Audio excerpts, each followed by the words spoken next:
CNBC आवाज़ Motilal Oswal studio में आप सभी का स्वागत है। भारतीय मार्केट्स के लिए एक और शानदार दिन, और मैं ये कहूँगा कि शायद इस पूरी रैली का अब तक का सबसे शानदार दिन, क्योंकि मिड कैप और स्मॉल कैप देखिए 2.5% की रैली मिड कैप में, 2% की रैली स्मॉल कैप में।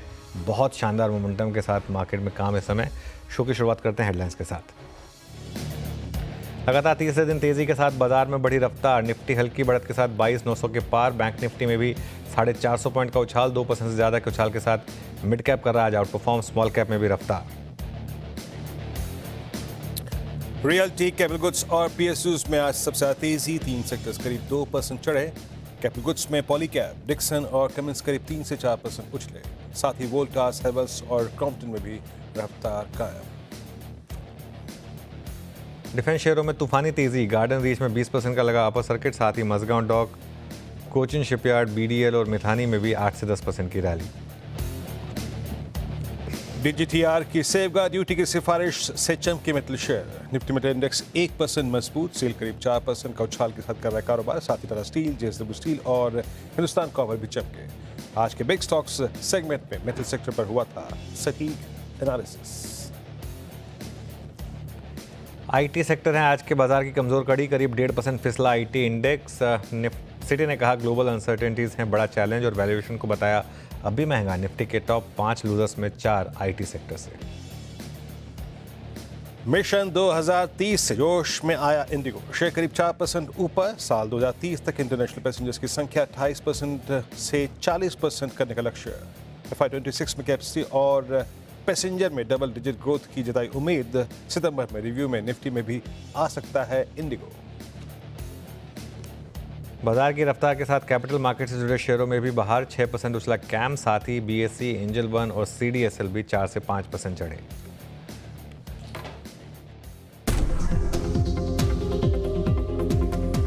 खुलते ही मुझे लग रहा है कि अगर आप चाहें तो बाय कर सकते हैं। बेस्ट जोन होगा बाय करने का 22,800 से 850। ये फ्रेश लॉन्ग की बात कर रहा हूँ मैं। जो ऑलरेडी कैरी कर रहे हैं उनको तो अपनी पोजीशन मैनेज करनी है, और फ्रेश लॉन्ग्स के लिए एक 22,750 का एक टाइट स्टॉप लॉस रखना होगा आपको।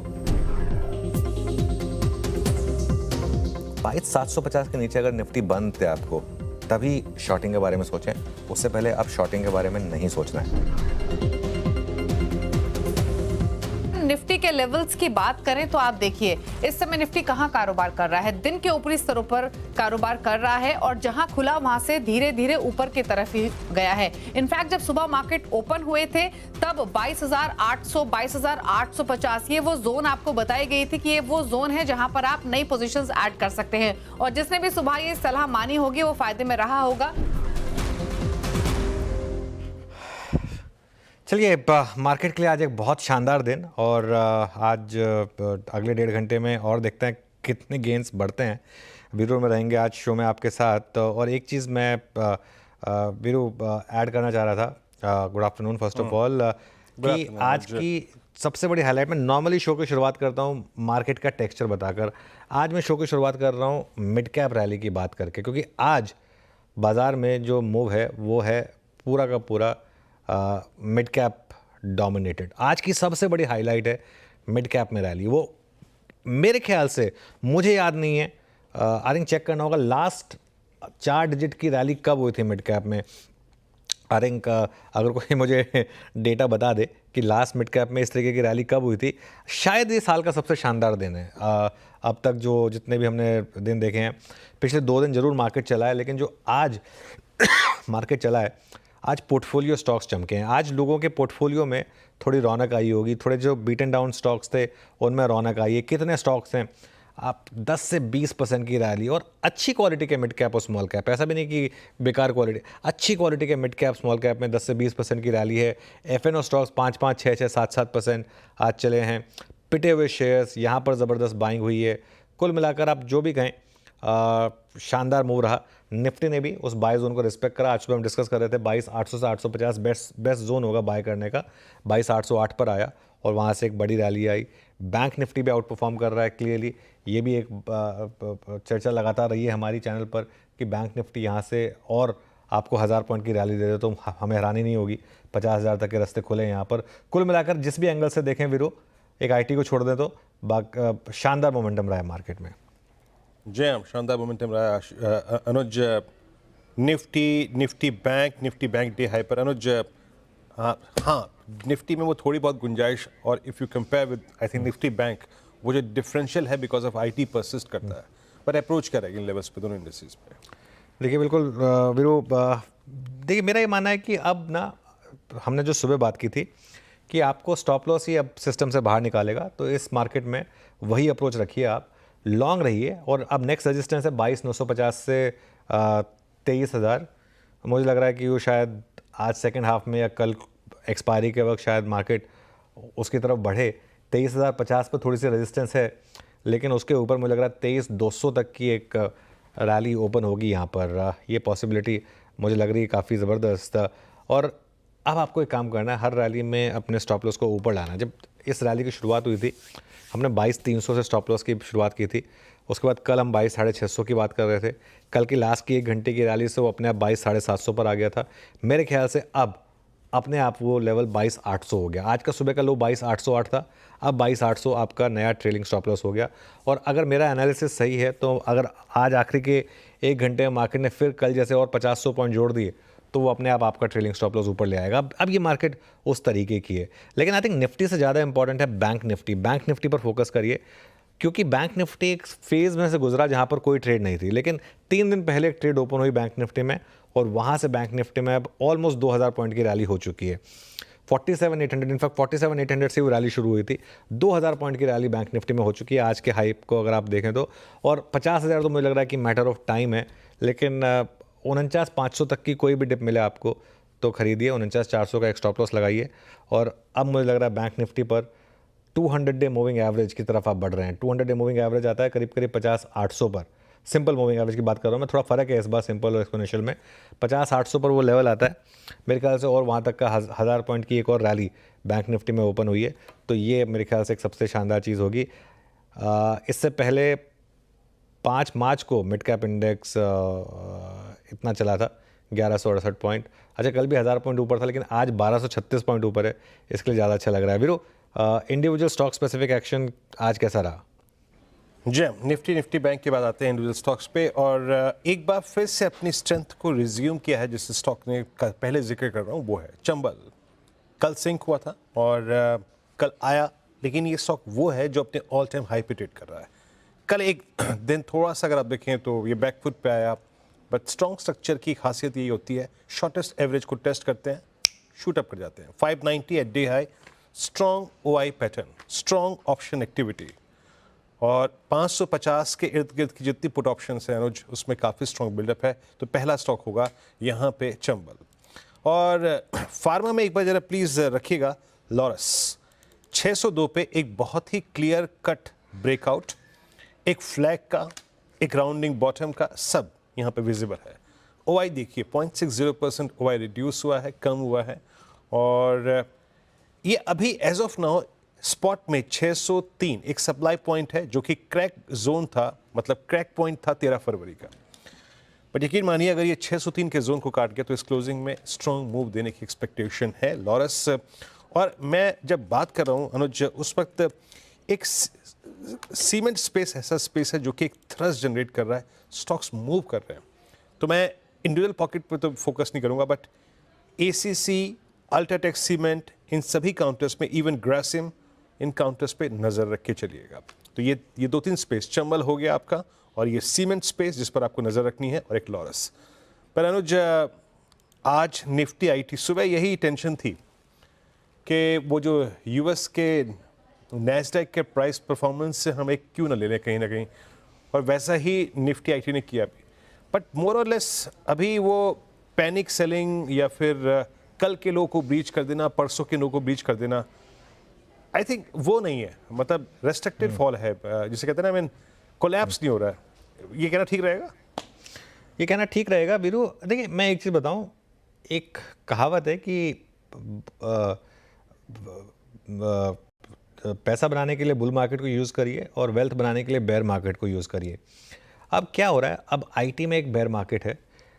अब इन्वेस्टर्स अगर हैं आप, तो आपको थोड़ा सा एक हिम्मत करनी होगी प्योरली एज एन इन्वेस्टर, क्योंकि इन्फोसिस, टीसीएस जैसे जो शेयर्स हैं, इन भाव पर आपको तभी मिलेंगे जब इस तरीके के रिस्क फैक्टर्स ओपन हो रहे हो। अभी रिस्क है, इन्फोसिस एक बार के लिए हो सकता है 1500, 1400, 1300 भी चला जाए अगर मार्केट में ये आईटी की मंदी बढ़ी तो, हु नोज। लेकिन अगर आपका 3 साल का व्यू है, क्या 3 साल में इन्फोसिस वापस आपको 2000 से ऊपर या 2500 के ऊपर दिखाई देगा? आई थिंक उसका आंसर येस है। लेकिन अगर आप एक ट्रेडर हैं, आपका काम ये नहीं है कि आप प्रीएम्प्ट करें। कल भी आपने मुझसे एक चीज़ पूछी थी कि बिटवीन आईटी एंड बैंक्स क्या अच्छा लगता है, मैंने विदाउट थिंकिंग जवाब दिया था कि बैंक्स, और कोई उसमें मतलब सोचने की ज़रूरत भी नहीं है। बैंक निफ्टी, अगर आप मार्केट के ट्रेंड के साथ रह के पैसा बनाना चाहते हैं तो इस चीज़ को भूल जाइए कि अब आईटी कब बॉटम आउट होगा, अमेरिका से कब न्यूज़ आएगी, उसको कुछ समय के लिए छोड़ दीजिए। एक और एग्जांपल देता है, आपने चंबल का एग्जांपल दिया, हम कल चंबल की बात कर रहे थे कि ऑल टाइम हाई वाला स्टॉक थोड़ा गिर गया, एक दिन के लिए गिर गया, बिग डील, अगले दिन फिर चल पड़ेगा। वो स्टॉक्स अलग हैं, मतलब उस तरीके की प्रोफाइल वाले स्टॉक्स अलग हैं। लेकिन अदरवाइज आप ट्रेंड के साथ रहिए। ट्रेंड बहुत समय के बाद वापस बैंक निफ्टी के फेवर में आया है, और बहुत समय के बाद ट्रेंड जो है अब बड़े स्टॉक्स, बड़े बैंकिंग स्टॉक्स, आप एचडीएफसी बैंक का आज का चार्ट देखिए, सुबह आईसीआईसीआई बैंक एक बार के लिए रेड में था, अब आईसीआईसीआई बैंक का चार्ट देखिए, आप एचडीएफसी बैंक का इंटरडे चार्ट देखिए, मौका दिया इसने आपको। आईसीआईसीआई बैंक का चार्ट देखिए, नीचे गया, नीचे मौका दिया। जैसे फॉर एग्जांपल कल कोई नहीं ले पाया, आज मौका दिया इसने 1303, 1304 तक गया, वहाँ से फिर 10 रुपये का मूव आ गया यहाँ पर। तो आई थिंक इस समय अगर आप आंख बंद करके अगर एक सेक्टर पर ट्रस्ट कर सकते हैं तो बैंक निफ्टी है। वही बैंक निफ्टी का चार्ट भी आपको कह रहे, देखिए सुबह 49,300 हमारी बात भी हुई थी कि कोई डिप मिले आपको 49,300, 400 तक की, तो उसमें बाय करिएगा, और अब यहाँ पे 400 पॉइंट का मूव आ गया बैंक निफ्टी में। I think individual stock specific आज शानदार, आज आप देखिए क्या शानदार मूव्स आ रहे हैं इंडिविजुअल स्टॉक्स में।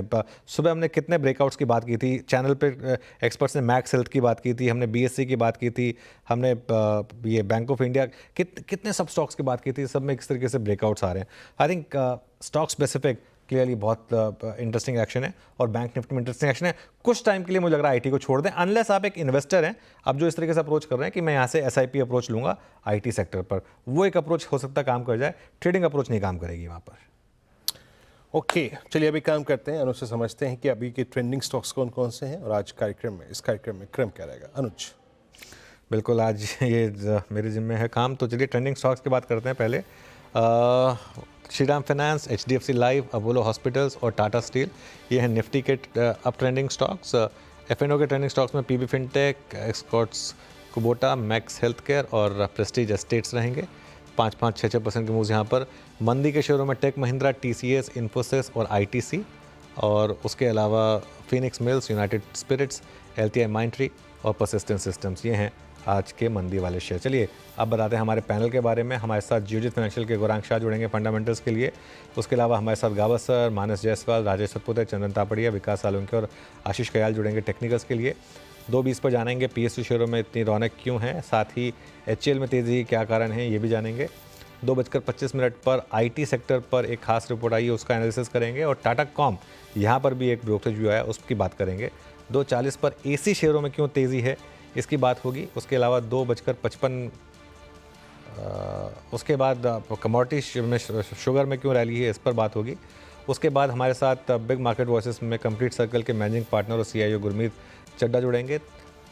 डीलिंग रूम चेक लेंगे 3:05 पर, 3:10 पर कल के लिए स्ट्रैटेजी, और उसके बाद 3:15 पर बीटीएसटी या एसटीबीटी ट्रेड्स। शुरुआत करते हैं, फिर हमारा पैनल तैयार है। गुड आफ्टरनून आप सभी को।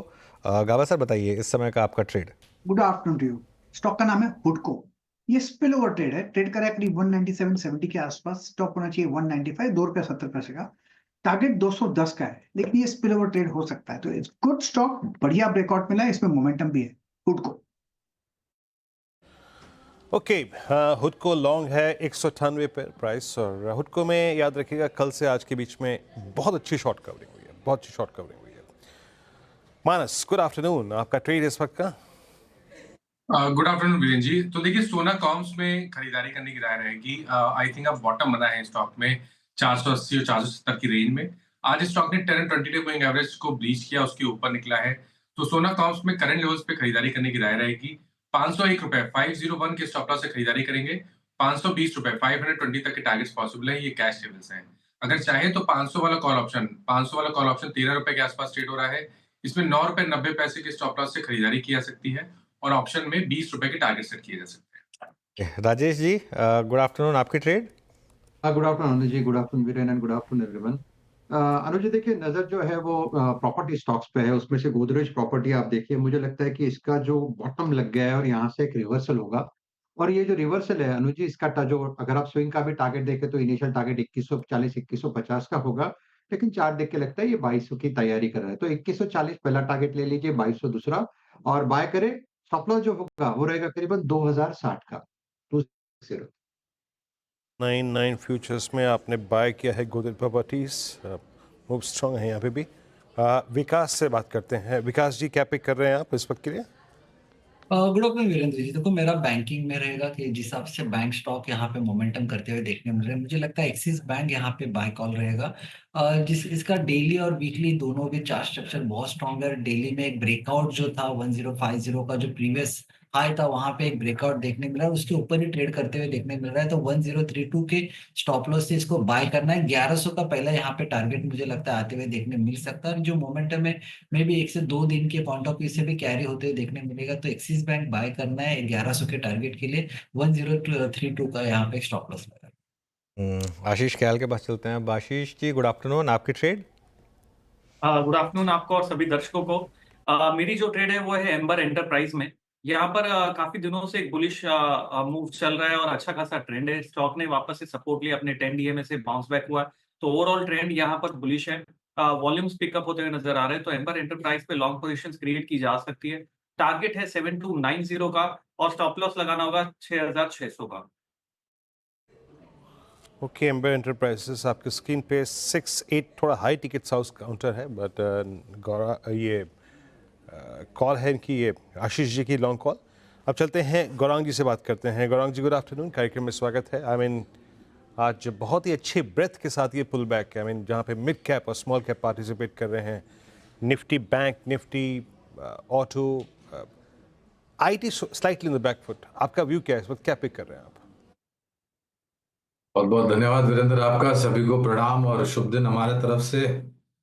काफी लंबे समय बाद हरियाली दिखाई दे रही है बाजार में और चौतरफा योगदान देखने मिल रहा है, सिवाय आईटी सूचकांक थोड़ी बहुत नरमी के साथ कामकाज कर रहा है। तो विकल्प के रूप में जो इस शेयर का हमने चयन किया है वो हेल्थ केयर यानी कि हॉस्पिटल्स शेयर है। और ये जो करेक्शन हमने आता हुआ देखा है वीरेंद्र, हम मानते हैं कि ऐसी करेक्शन में पोर्टफोलियो बना सकते हैं आप मजबूत और सक्षम।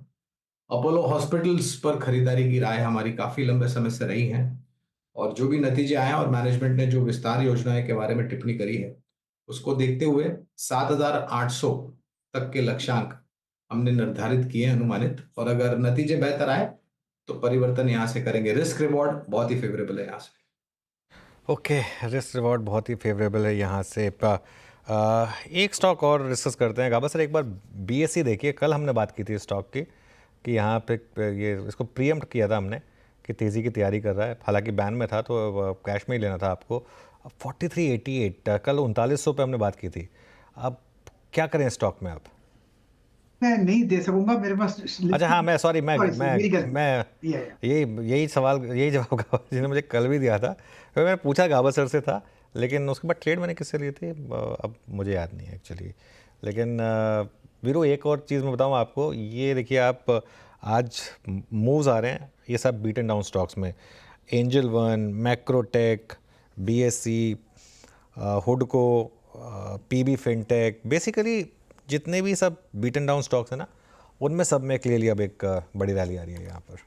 जी हाँ, बड़ी रैली आ रही है। और इनफैक्ट अनुज, अगर आप कल की भाव कॉपी को रीड करते तो वाकई इन सभी काउंटर्स में शॉर्ट होल्डर्स ने एग्जिट किया था। और जो सुबह मैं इनफैक्ट कल से बता भी रहा था, जब बीएससी का प्रश्न जो है ना, वो ये लाजमी है, जो गलती एक बार होती है ना, जो बार बार होती रहती है। अब आप ना चाह के भी बीएससी जब भी पूछेंगे ना, प्रकाश से ही पूछेंगे। खैर, किसी और से पूछ लेते हैं, है ना, दोबारा किसी और से पूछ लेते हैं। नहीं, अब तक होता आया था ये मेरे साथ भी कई बार हुआ है। मानस, बीएससी पे आपका ठीक, या फिर जिस थीम का जिक्र किया अनुज ने यहाँ पर कि मतलब बीट एंड डाउन स्टॉक और सब्सटेंशियल शॉर्ट होल्ड कर रहे थे कैपिटल मार्केट स्टॉक्स, वहाँ पे पुल बैक कहाँ राइड करना चाहिए इस वक्त? तो देखिए, बीएससी डेफिनेटली चार्ट्स पे अच्छा लगता है। उसका रीजन ये है कि जब अब higher tops higher bottoms clearly दिखने लगे हैं तो स्टॉक ने अपने 200 मूविंग एवरेज को भी रीगेन कर लिया है। आई थिंक बीएससी में पोटेंशियल है 4500 के लेवल्स को टेस्ट करने का। हालांकि अगर आपके पास थोड़ा सा समय ज्यादा है, 1 से 2 हफ्ते का समय है, तो आप टारगेट बड़े सेट कर सकते हैं, करीब-करीब 4800 के। तो अगर एक ट्रेड लेना होगा तो वो लॉन्ग साइड पे होगा, पोजीशन ट्रेड लेना ज़्यादा सेफ रह सकता है, इसलिए 42-24 के स्टॉप लॉस से खरीदारी करिए, 4800 तक के टारगेट के लिए। ओके, BSE 4397 पर देखिए, अब हम इस पुल बैक में और इस शॉर्ट कवरिंग के स्विंग में एक एक करके टॉपिक्स को, एक एक करके स्पेसिस को जरा एड्रेस करना शुरू करते हैं। आपने देखा होगा, चाहे वो अनुज ने टिप्पणी करी हो, हमारे मेहमानों की कॉल्स हों या फिर हमारी सुबह की टीम हो, हमने PSUs को पिक करना शुरू किया है।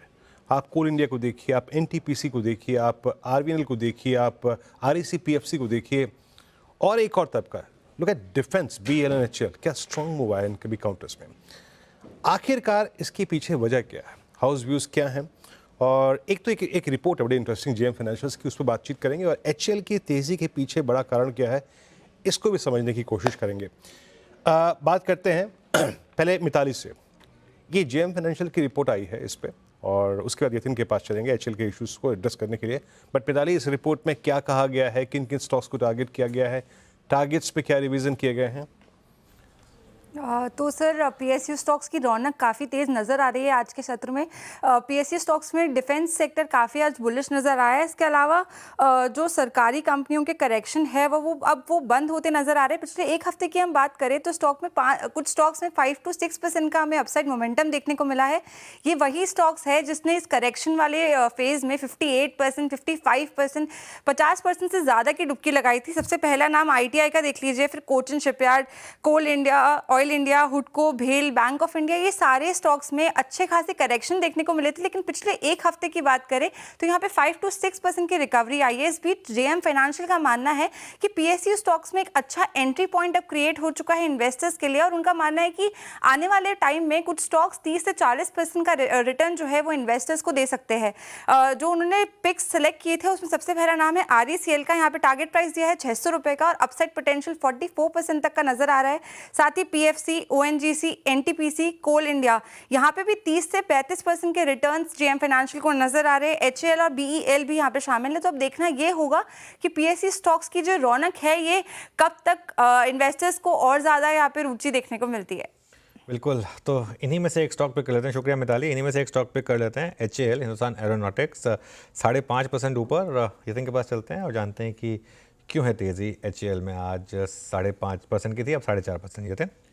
तो अनुज, अगर हम देखें तो हिंदुस्तान एरोनॉटिक्स में शानदार तेज़ी देखने को मिल रही है। इन जनरल आज डिफेंस स्टॉक्स का मूड काफ़ी सुधरा हुआ है। अगर हम HAL की पर्टिकुलरली बात करें तो जो लाइट कॉम्बैट एयरक्राफ्ट है तेजस, यहाँ एक अच्छी न्यूज़ आती हुई नज़र पड़ रही है। इनकी जो नासिक फैसिलिटी है, यहाँ कंपनी ने 150 करोड़ का जो केपेक्स किया था वो अब फुल्ली कंप्लीट हो गया है। अगर हम देखें तो अभी प्रोडक्शन फैसिलिटी टेस्टिंग के अंदर चली गई है, और कहीं ना कहीं कयास ये लगाया जा रहा है कि अप्रैल के मिड या एंड तक ये फैसिलिटी का प्रोडक्शन शुरू हो जाएगा। नासिक फैसिलिटी क्यों इंपॉर्टेंट है? क्योंकि कंपनी की अभी 2 प्रोडक्शन लाइंस बैंगलोर में है और तीसरी अब खुलने जा रही है तेजस एयरक्राफ्ट के लिए स्पेसिफिकली नासिक में, जिसके कारण कैपेसिटी कंपनी की जो बढ़ने वाली है। अभी currently 16 aircrafts Hindustan aeronautics production कर सकती है पर एनम, लेकिन इससे जो है क्षमता विस्तार लगभग 24 यूनिट्स तक हो जाएगा। इसका मतलब ये है कैपेसिटी जो है लगभग 50% बढ़ जाएगी, और कहीं ना कहीं जो इंजन की भी अवेलेबिलिटी है वो कंपनी को कॉन्फिडेंस है कि वो इंडियन एयरफोर्स को जल्द से जल्द जो है प्रोडक्ट रोल आउट करके देगी, जिसके कारण स्टॉक में आज लगभग 4.5-5% तक तेज़ी बनी हुई है। शुक्रिया आप यतिन। कुरांग जी, HAL क्या व्यू रहेगा अब इस स्टॉक पर, यहाँ इन लेवल्स पर? तो देखिए, कुछ समय पहले हमने हमारी खरीदारी गिराई थी अनुज भाई। हमारे लक्ष्यांक आ चुके थे, इसलिए हमने अब कवरेज निकाल दिए। लेकिन मैं पूर्ण तरीके से ये बताना चाहूंगा, रक्षा क्षेत्र में HAL हो, मझगांव डॉक्स हो, कोचिन शिपयार्ड हो, गार्डन रीच शिप बिल्डर्स हो, BEL, BML, भारत डायनामिक्स जैसी कंपनियां हैं। मेरे ख्याल से आपको नजरिया काफी लंबा रखना चाहिए अगर आपको सकारात्मक मुनाफा कमाना है तो। और तेजस लाइट कॉम्बैक्ट एयरक्राफ्ट की तो इंडक्शन हो चुकी है भारतीय वायुसेना में, तेजस मार्क 1, और इसके पश्चात जो मेरे पास खबरें आई हैं तेजस मार्क 2, जो कि एक बहुत ही इंडिजिनसली हाई टेक्नोलॉजी प्रिसिशन लड़ाकू विमान की तैयारी कर रही है। हालांकि इंजन्स जी के तरफ से आने में कुछ दिक्कत हो रही है, लेकिन उसका भी स्पष्टीकरण और निवारण बहुत जल्द तारीख तक आते हुए दिखेगा। मुझे ऐसा लग रहा है अनुज भाई, ये मेरा अनुमान है कि इसने जो एक सर्वोच्चम स्तर छुआ जा करीबन 5,600 या 700 के आसपास, उसको पार करने में ज्यादा कठिनाई नहीं होगी। हालांकि विशेष रूप में टिप्पणी नहीं करूंगा क्योंकि कवरेज नहीं है, लेकिन रक्षा क्षेत्र में बहुत पसंद आता है। कोचिन शिपयार्ड और बीएमएल ये दो विकल्प है बुनियादी तर्क के आधार पर। ये डिफेंस स्पेस है, इस वक्त एक हॉट कमोडिटी है, यकीन मानिए बहुत अच्छे मूव दे रहा है पूरा defence space. Nifty 22917, bank Nifty रखिएगा स्क्रीन पे करीब 450 अंकों पर एट 49,957 757। सब कुछ चला बट एज ऑफ नाउ मतलब HDFC बैंक भी चल रहा है, but HDFC bank is quite close, बहुत नज़दीक है अपने एक ब्रेकआउट के। अनुज, अभी तक वो ICICI बैंक वाला, अभी तक वो कोटक बैंक वाला एक्शन मिसिंग है। बट मैं थोड़ा सा प्रीएम्प्ट कर रहा हूँ ये प्रश्न, अगर FIs की बाइंग यहाँ से रिज्यूम हुई तो क्या ऐसे में लॉजिकली स्टॉक्स या फिर stock to chase HDFC bank होगा क्या? ने बिल्कुल ना मेरे शब्द छीन लिए। वैसे फ्रैंकली मैं बस यही बात आपको बोलने वाला था कि HDFC बैंक का जो आज का प्राइस पैटर्न है वो कुछ कह रहा है और एक साइन बन रहा है कि जो कल की FI की बाइंग थी वो शायद वन ऑफ नहीं थी, वो पिकअप होगी। और अगर पिकअप होगी तो अब देखिए इसका 52 वीक हाई 1880 था और उससे थोड़ा करेक्ट हुआ था। वैसे एक चीज़ मैं ज़रूर ऐड करूँगा, इस पूरी गिरावट में HDFC बैंक गिरा नहीं, मतलब ठीक है बहुत ज़्यादा नहीं चला होगा, लेकिन जिस तरीके से बाकी पूरी मार्केट गिर गई थी उतना HDFC बैंक नहीं गिरा। ये अपने आप में इसके एक फेवर में एक चीज़ जाती है।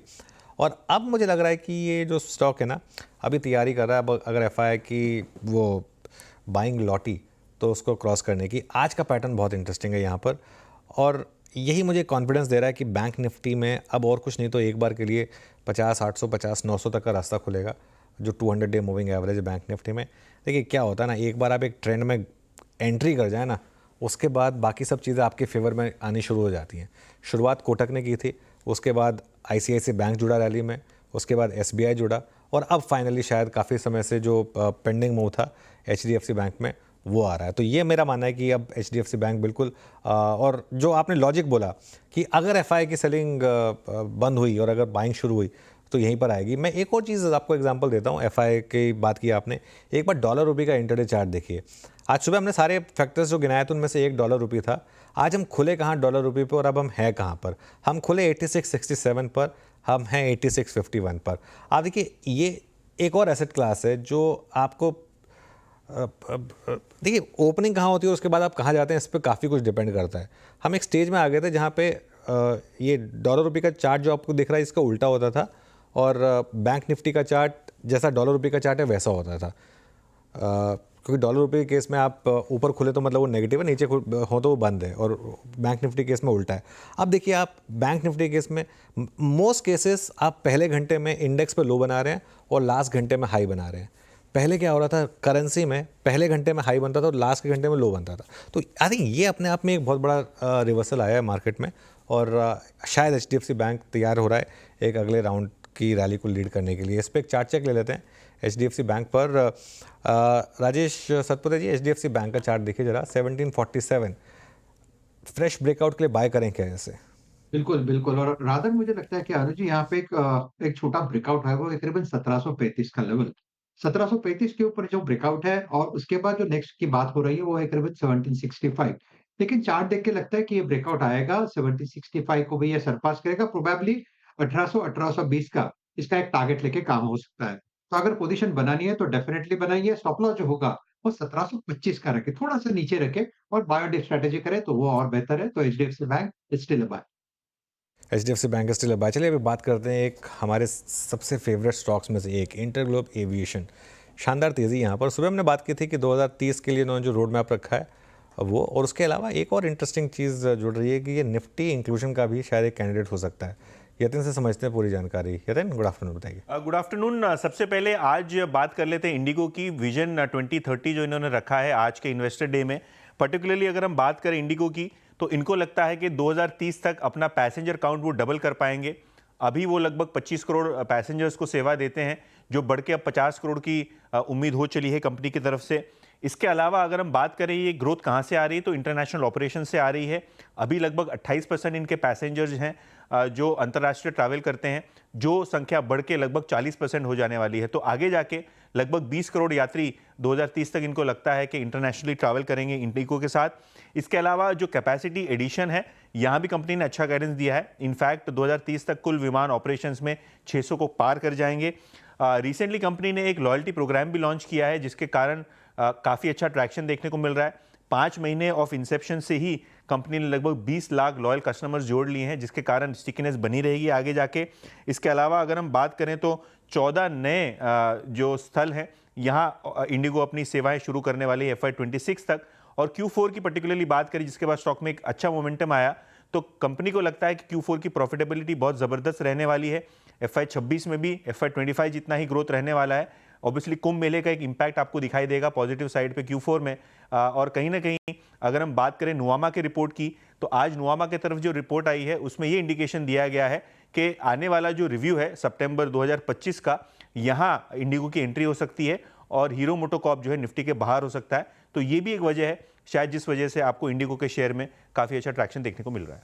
बिल्कुल, शुक्रिया यतीन। इंडिगो कल का हमारा स्पॉटलाइट शेयर भी था, कल थोड़ा चला लेकिन आज अच्छा चला और करीब करीब 3% का मूव यहाँ पर इंडिगो में इस समय। गौरांग जी, खरीदेंगे इंडिगो 5000 पर?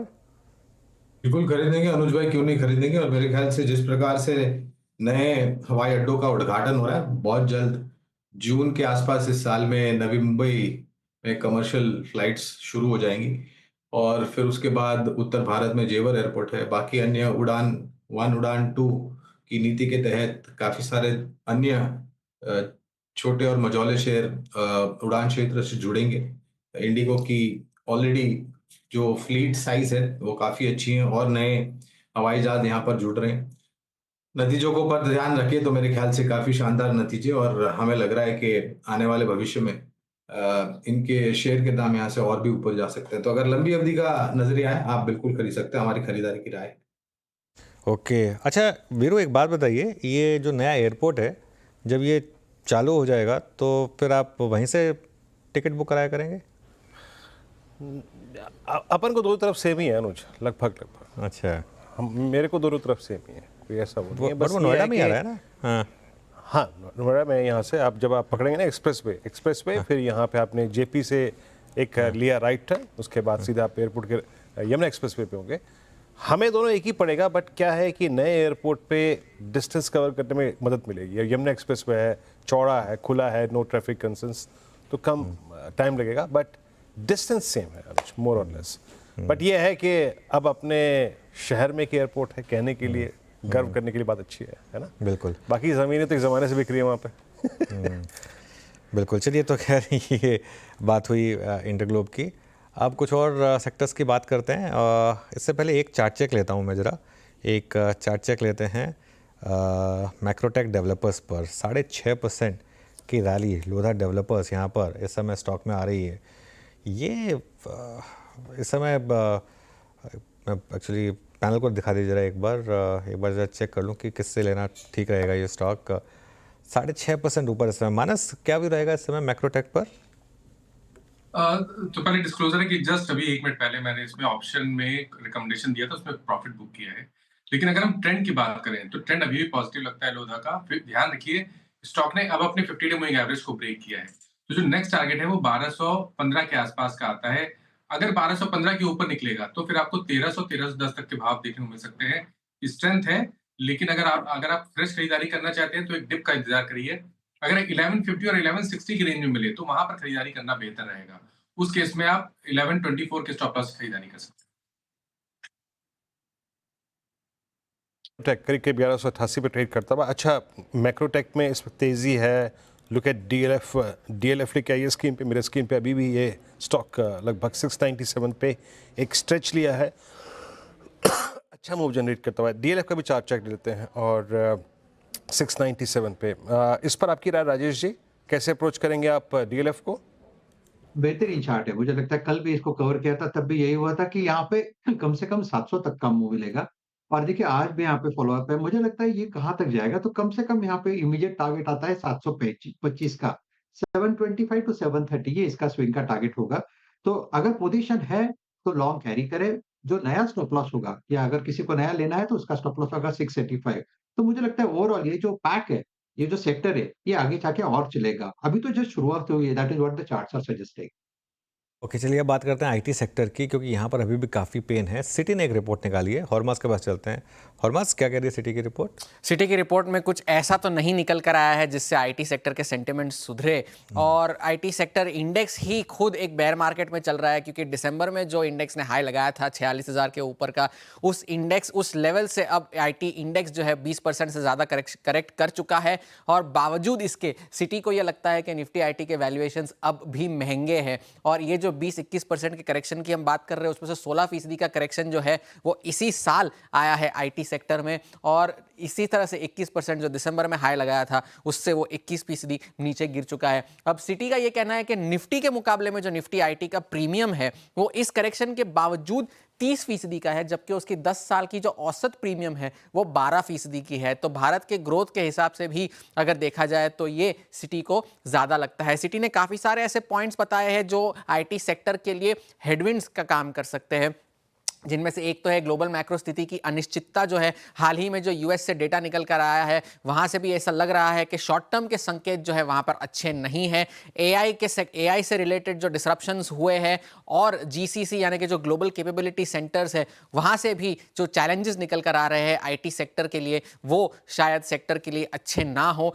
ये सिटी का कहना है। तो इस वजह से उनका ये मानना है कि उनकी कवरेज यूनिवर्स में जो स्टॉक्स है वो जो तिमाही FY26 है उसमें सिर्फ 4% की आय में बढ़ोतरी हो सकती है, और वो उतनी ही है जितनी वो FY25 में एक्सपेक्ट कर रहे हैं, 4% की। और इस सब के बाद निफ्टी 3 आईटी ऐसे स्टॉक्स है जिस पर सिटी की न्यूट्रल रेटिंग है। इसमें से एक है इन्फोसिस, जिसमें से एक है HCL टेक, और एम्फोसिस को उन्होंने बिकवाली की राय से अपग्रेड करके न्यूट्रल किया है।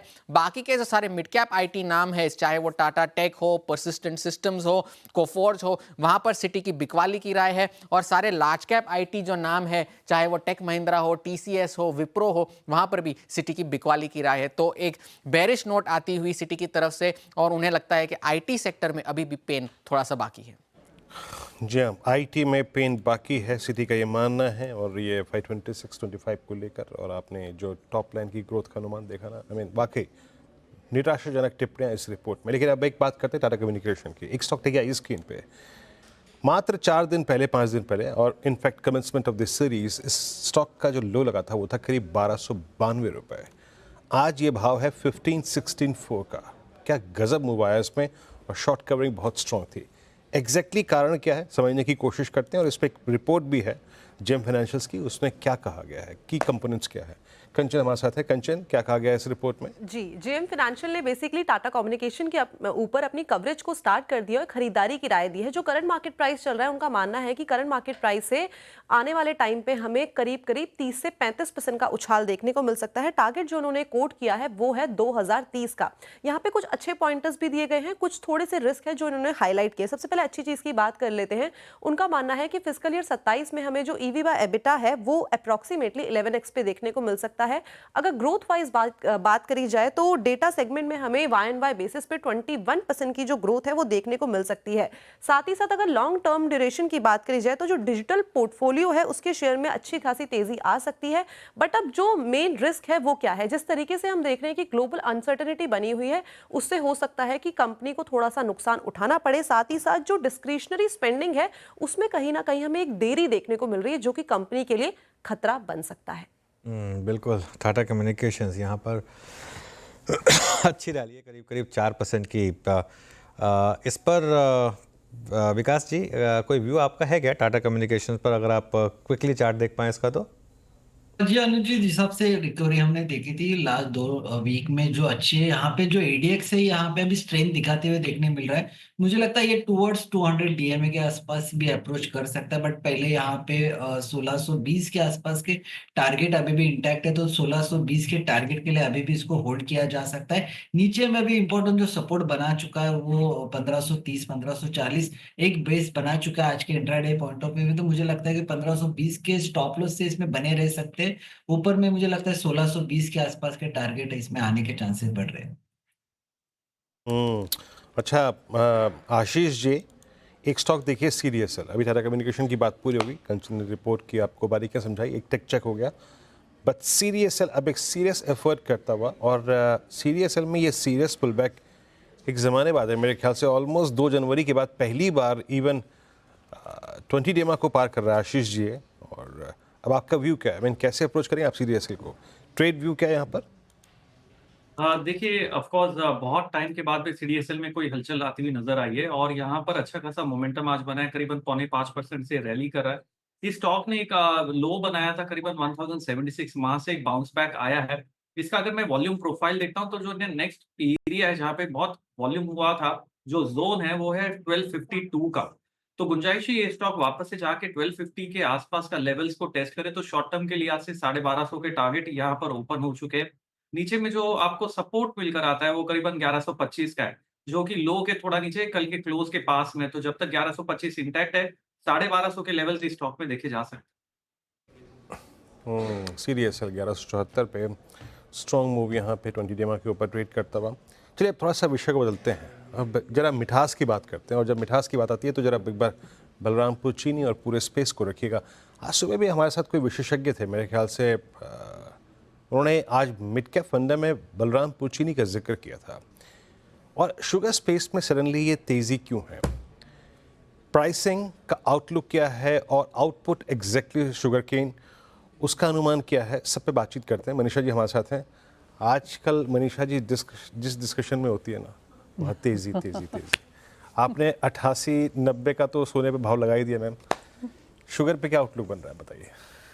वेल शुगर में सिचुएशन काफ़ी डिफरेंट है। और अगर इंडियन मार्केट्स की बात की जाए, और क्योंकि Bharat one of the major producers है, कंज्यूमर्स तो है ही, यहाँ पे पिछले साल जो चीनी का उत्पादन था वो था 319 लाख टन।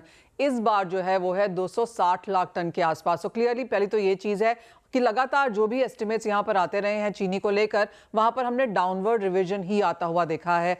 सरकार यहाँ पर ऑलरेडी चीनी का एक्सपोर्ट 1 मिलियन टन से अलाउ कर चुकी है, और उसके बाद ये डाउनवर्ड रिविजन्स आने शुरू हुए हैं। तो बाजार मानता है कि चीनी इस बार कम रह सकती है। इसका मतलब ये है कि चीनी के प्राइसेस ऊपर जाएंगे, शायद मिल्स का मार्जिन यहाँ पर इंप्रूव होता हुआ नजर आएगा। तो वो फायदा हमने शुगर के स्टॉक्स में आता हुआ देखा है। दूसरी बात यह है, और क्योंकि अब शुगर की यहाँ पर लगातार हमने कटौती की है उत्पादन में, तो अंतर्राष्ट्रीय बाजारों में जब इसकी कैलकुलेशन हुई है तो ये माना जा रहा है कि इस सीजन में 2 मिलियन टन का डेफिसिट ग्लोबल शुगर मार्केट्स में देखने को मिल सकता है। इसका फायदा हमने अंतर्राष्ट्रीय चीनी के प्राइसेस में होता हुआ देखा है, जो कि अब 1 महीने के हाईस पर कारोबार कर रहे हैं। इन एनी केस, क्योंकि डॉलर इंडेक्स 5 महीने के लोज पर है, फंड्स शॉर्ट थे, उसका भी फायदा यहाँ पर चीनी को मिलता हुआ नजर आया है। अब आगे जाके माना यह जा रहा है कि जिस तरह के नंबर्स हैं, इस सीजन का ओपनिंग स्टॉक तो था 8 मिलियन टन के आसपास, लेकिन इस सीजन का क्लोजिंग स्टॉक हो सकता है 4 से 5 मिलियन टन के आसपास। तो जो भी आप नंबर्स देखें, चाहे वो इन्वेंट्री है, स्टॉक्स हैं, क्रॉप एस्टिमेट्स हैं, सारे के सारे ऑन द वीकर साइड हैं, जो कि प्राइसेस के लिए काफ़ी बुलिश है। ओके मनीषा जी, तो ये इस समय शुगर के लिए काफ़ी पॉजिटिव न्यूज़। गौरांग जी, खरीदेंगे बलरामपुर चीनी इन लेवल्स पर 540? बहुत शानदार रैली।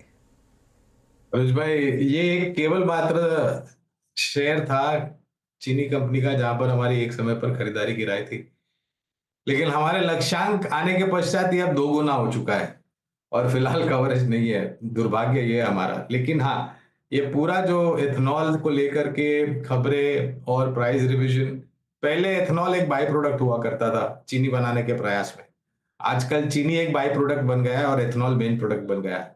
और मैंने कुछ रिपोर्ट पढ़ी थी अनुज भाई, एथेनॉल के दाम प्रति लीटर यहाँ से और भी ऊपर जाने की पूरी संभावना है। और उस परिस्थिति में अगर ब्लेंडिंग जो हाल फिलहाल हो रही है उससे अगर थोड़ी बहुत भी ऊपर बढ़ गई पेट्रोल और डीजल के साथ, तो मेरे ख्याल से इन सब कंपनियों की आय में बहुत बड़ा परिवर्तन होता हुआ दिखाई देगा। बिल्कुल। तो खैर ये इस समय एक व्यू चीनी शेयरों पर। चलिए एक और स्टॉक देखते हैं, एक बार जरा एसी स्टॉक दिखाइए एक बार। पहले वोल्टास की सुबह बात भी हुई थी चैनल पर, वोल्टास देखते हैं और उसके बाद बाकी स्टॉक देखते हैं वहाँ पर किस तरीके के मूव है। वोल्टास करीब 2% ऊपर है। सरकार से एसी कंपनियों को बड़ी राहत मिली है, क्या है खबर, ये बताने के लिए हमारे साथ CNBC TV 18 की उपासना जुड़ी है, उनसे जानते हैं। उपासना, गुड आफ्टरनून, बताइए क्या है कारण। एसी स्टॉक्स आज फोकस में है। बाजार में एसी की कमी दूर करने के लिए DPIIT का बड़ा कदम। एसी और फ्रिज कंपोनेंट्स को BIS सर्टिफिकेशन जो कि मैंडेटरी है उसकी अभी ज़रूरत नहीं है। इलारा कैपिटल के हिसाब से ये जो गवर्नमेंट का मूव है वो काफ़ी पॉजिटिव है, क्योंकि ये कंपनियां सारी सप्लाई चेन इश्यूज फेस कर रही थी। ये मूव पॉजिटिव है for companies like Voltas, blue star, Lloyd, amber enterprises और ईपैक ड्यूरेबल्स के लिए। नाउ DPIIT ने ये जो BIS सर्टिफिकेशन का नॉर्म है वो लिफ्ट किया है ग्रूव्ड कॉपर ट्यूब्स और AC कंप्रेसर जो कि 2 टन्स एंड अबव है, जिसका ओवरऑल मार्केट शेयर देखा जाए तो वो काफ़ी लो सिंगल डिजिट पे है। इलारा कैपिटल के हिसाब से 55 to 60% of room AC compressors है वो करंटली इंपोर्ट हो रहे हैं, क्योंकि मैन्युफैक्चरिंग लोकल काफ़ी लिमिटेड है जो कि सिर्फ चाइनीज़, जापानीज़ और कोरियन कंपनीज कर रही है।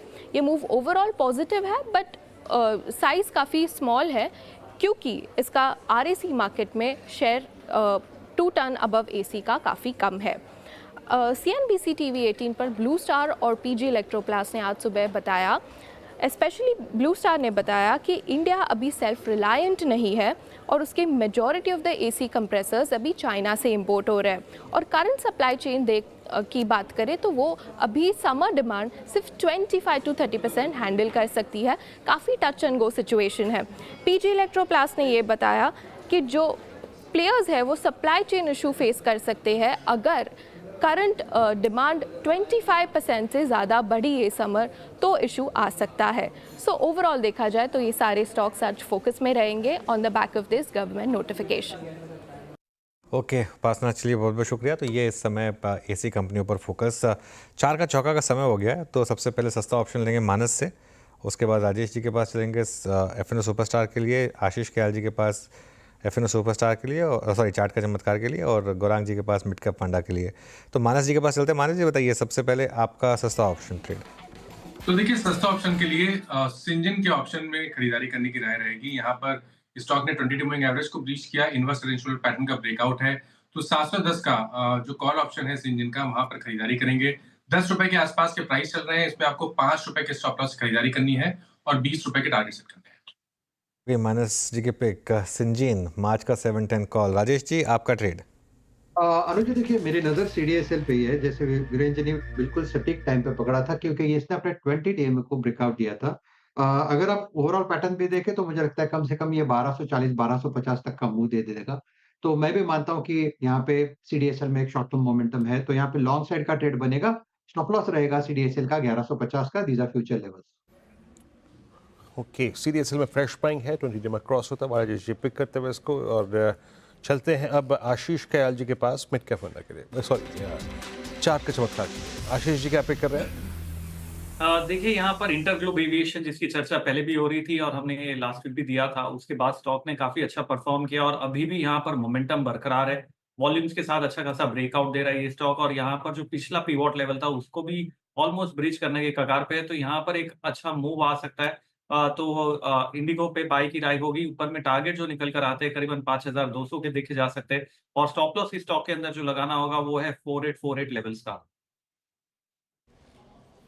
ओके, इंटरग्लोब एविएशन 4950 पे आपका बाय कॉल है। चलते हैं मिड कैप फंडा के लिए गौरांग जी के पास। गौरांग जी क्या पिक कर रहे हैं आप मिड कैप फंडा में? तो वीरेंद्र, ऑटो क्षेत्र में जिस कंपनी की चर्चा इतनी होती नहीं है वो है एस्कॉर्ट्स कुबोटा, और टिप्पणियां और नतीजे देखने के पश्चात और आने वाले भविष्य में जिस प्रकार से अर्थ मूविंग इक्विपमेंट्स वगैरह की मांग होगी उसको ध्यान में रखते हुए हमने एस्कॉर्ट्स कुबोटा पर खरीदारी की राय दी है। हालांकि लक्ष्यांक आज की बढ़त के बाद आपको थोड़े बहुत सीमित लगेंगे, लेकिन फिर भी 3300 के आसपास के लक्ष्यांक है, और मुझे पूरी उम्मीद है कि नतीजों के आधार पर यहाँ पर ऊपर की तरफ परिवर्तन हम अवश्य करेंगे। ओके, एस्कॉर्ट्स कुबोटा आपका बाय कॉल 3194 पे। 4 प्रकार के ट्रेड्स लिए गए यहाँ पे, एक एक करके आपको समझाते हैं, स्क्रीन पे रखते हैं। पहला ट्रेड ऐसा सस्ता ऑप्शन माना जी के सौजन्य से, यहाँ पे उन्होंने पिक की थी कॉल, और कॉल थी सिंजिन की फॉर पॉसिबल टारगेट ऑफ 20, 5 का स्टॉप लॉस। राजेश जी ने पिक किया CDSL 1240 के 1250 के लक्ष्य के लिए 1150 का स्टॉप लॉस। यहाँ पे आशीष कयाल जी ने पिक किया चार्ट का चमत्कार, ट्रेड था इंटरग्लोब एविएशन 5200 के लक्ष्य के लिए और गौरांग शाह जी ने अभी इसको स्कूबरा को पिक किया। 4 का चौका यहाँ पूरा हुआ। Nifty still doing well, day high पे 94 points plus. Nifty bank almost 800 और इस बीच निफ्टी आईटी के लॉसेस काफ़ी कम हुए हैं, अब मात्र 450 अंक इस वक्त नीचे है। बीएससी का जिक्र हुआ, सीडीएसएल का जिक्र हुआ और कुछ कंपनीज जो कि इस वक्त अपने मूव को थोड़ा शार्प कर रहे हैं। चलते हैं जरा मेटल्स पे, जरा एनएमडीसी रखिएगा स्क्रीन पे एक बार। 6765 प्लीज़ रखेंगे एनएमडीसी को। और मेटल इंडेक्स अभी से सुबह से अपनी तेज़ी को जो है वो कायम रखे हुए है। आशीष, एनएमडीसी 6765 एटलीस्ट इस प्राइस के साथ आज 30 दिसंबर के बाद की जो पूरी हाईएस्ट रेंज है उसको टेस्ट करता हुआ, I mean simply want to say, मतलब मैं जो कहना चाह रहा हूँ कि ये एक ताज़ा तरीन ब्रेकआउट है इन मेटल स्पेस। आपका व्यू इस पर? बिल्कुल, देखिए एनएमडीसी में यहाँ पर बहुत समय से कंसोलिडेशन चल रहा था। करीबन आप देखेंगे तो जनवरी से लेके अभी तक एक रेंज में चल रहा था और ये अपर एंड ऑफ द रेंज आ चुका है। यहाँ पर गुंजाइश है, अगर ब्रेकआउट आता है, ब्रेकआउट के लिए 68.50 क्रॉस करना होगा। अगर वो लेवल क्रॉस हो जाता है तो इसका जो पैटर्न टारगेट है वो करीबन 8 रुपये ऊपर आ जाता है। 76 के टारगेट ओपन हो जाते हैं स्टॉक में, तो यहाँ पर 76 का टारगेट है, ऊपर 68.50 निकालना होगा और नीचे में जो ये स्टॉक का सपोर्ट बनकर आता है वो 64 लेवल्स के आसपास है। ये थोड़ा पोजिशनल बेट है, लेकिन 64 के स्टॉप लॉस के साथ रिस्क रिवॉर्ड काफी अपीलिंग है 76 के टारगेट के लिए। ओके, चलिए इस पैनल में एक नए मेहमान जुड़े हैं, चंदन जी जुड़े हैं हमारे साथ, उनसे बात करते हैं। चंदन जी, गुड आफ्टरनून। बताइए आपका स्टॉक पे किस समय का? बिल्कुल, देखिए बाजार में अच्छी रिकवरी और एक डिसाइसिव मोमेंटम बाजार में देखने को बने, बट अगेन हमारे प्रिफर्ड पिक सेम रहेंगे जो पिछले कुछ दिनों से हम बार बार चर्चा में ला रहे हैं। यहाँ पे इंडिगो और बजाज फाइनेंस हमारा प्रिफर्ड पिक रहा है। हालांकि अच्छे मोमेंटम है, बट अभी भी हमारा मानना है कि मौजूदा लेवल से बड़े मूव बनने चाहिए। तो इंडिगो पे खरीदारी की सलाह है। 4900 के सपोर्ट है, काउंटर कहीं ना कहीं 5150 से 5200 तक के लक्ष्य बनाता हुआ नजर आएगा। वीकली चार्ट पे एक मेजर ट्रायंगल ब्रेकआउट बना है, डेली चार्ट में high top high bottom formation बन रहा है, तो इंडिगो पे खरीदारी की सलाह रहेगी। और उसके अलावा बजाज फाइनेंस है, उसमें भी एक पॉजिटिव प्राइस पैटर्न बन रहा है, हल्का सा डिप आता है तो खरीदारी की सलाह रहेगी। 8600 के सपोर्ट है, यहाँ पे भी 9000 प्लस तक के टारगेट बनेंगे। ओके, चलिए अब कुछ और टॉपिक्स की बात करते हैं। सेबी की सख्ती और बाजार की करेक्शन, इसका मतलब रिटेल का ऑप्शंस में एक्टिविटी काफ़ी कम हुई है, 82% तक वॉल्यूम कम हुए हैं। सुबह हमने इसकी बात की थी, एक बार रिविजिट करते हैं मिताली के साथ। Mitali, good afternoon.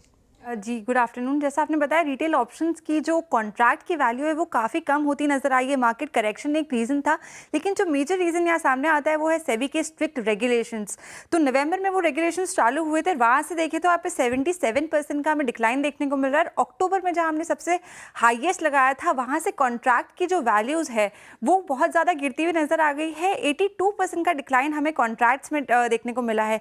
Major exchanges पे टर्नओवर में भी गिरावट आई है। जब से नवंबर 19 को सेबी का वो जो अनाउंसमेंट हुआ था उसके बाद देखें तो यहाँ पे 75% तक हमें टर्नओवर डिक्लाइन देखने को मिला है। तो रिटेल इन्वेस्टर्स जो है यहाँ पे डेरिवेटिव के डर से थोड़ा दूर जाते हुए नजर आ रहे हैं। और जनवरी 2024 के बाद यानी कि 17 महीने का लोएस्ट लेवल पर अभी हमें वॉल्यूम ट्रेड करते नजर आ रहे हैं। तो इस गिरावट के सबसे मेजर कारण सेबी का जो रेगुलेशंस है वही है। उन्होंने एक एक्सचेंज पर एक ही वीकली एक्सपायरी का अनाउंसमेंट किया, साथ ही लॉट साइजेस भी बढ़ा दिए गए और 1 अप्रैल से जो स्ट्रिक्टर पोजीशन लिमिट्स का जो लागू होने वाले हैं वो भी एक रीज़न है जिसके कारण हमें रिटेल पार्टिसिपेशन यहाँ पे कम होता नजर आ रहा है। इसका मार्केट पे क्या इम्पैक्ट पड़ रहा है उसकी बात करें तो मार्केट में लिक्विडिटी गिरने से जो बिड और आस्क का स्प्रेड है वो बढ़ता जा रहा है, जिससे ऑप्शंस के प्रीमियम महंगे होते नजर आ रहे हैं।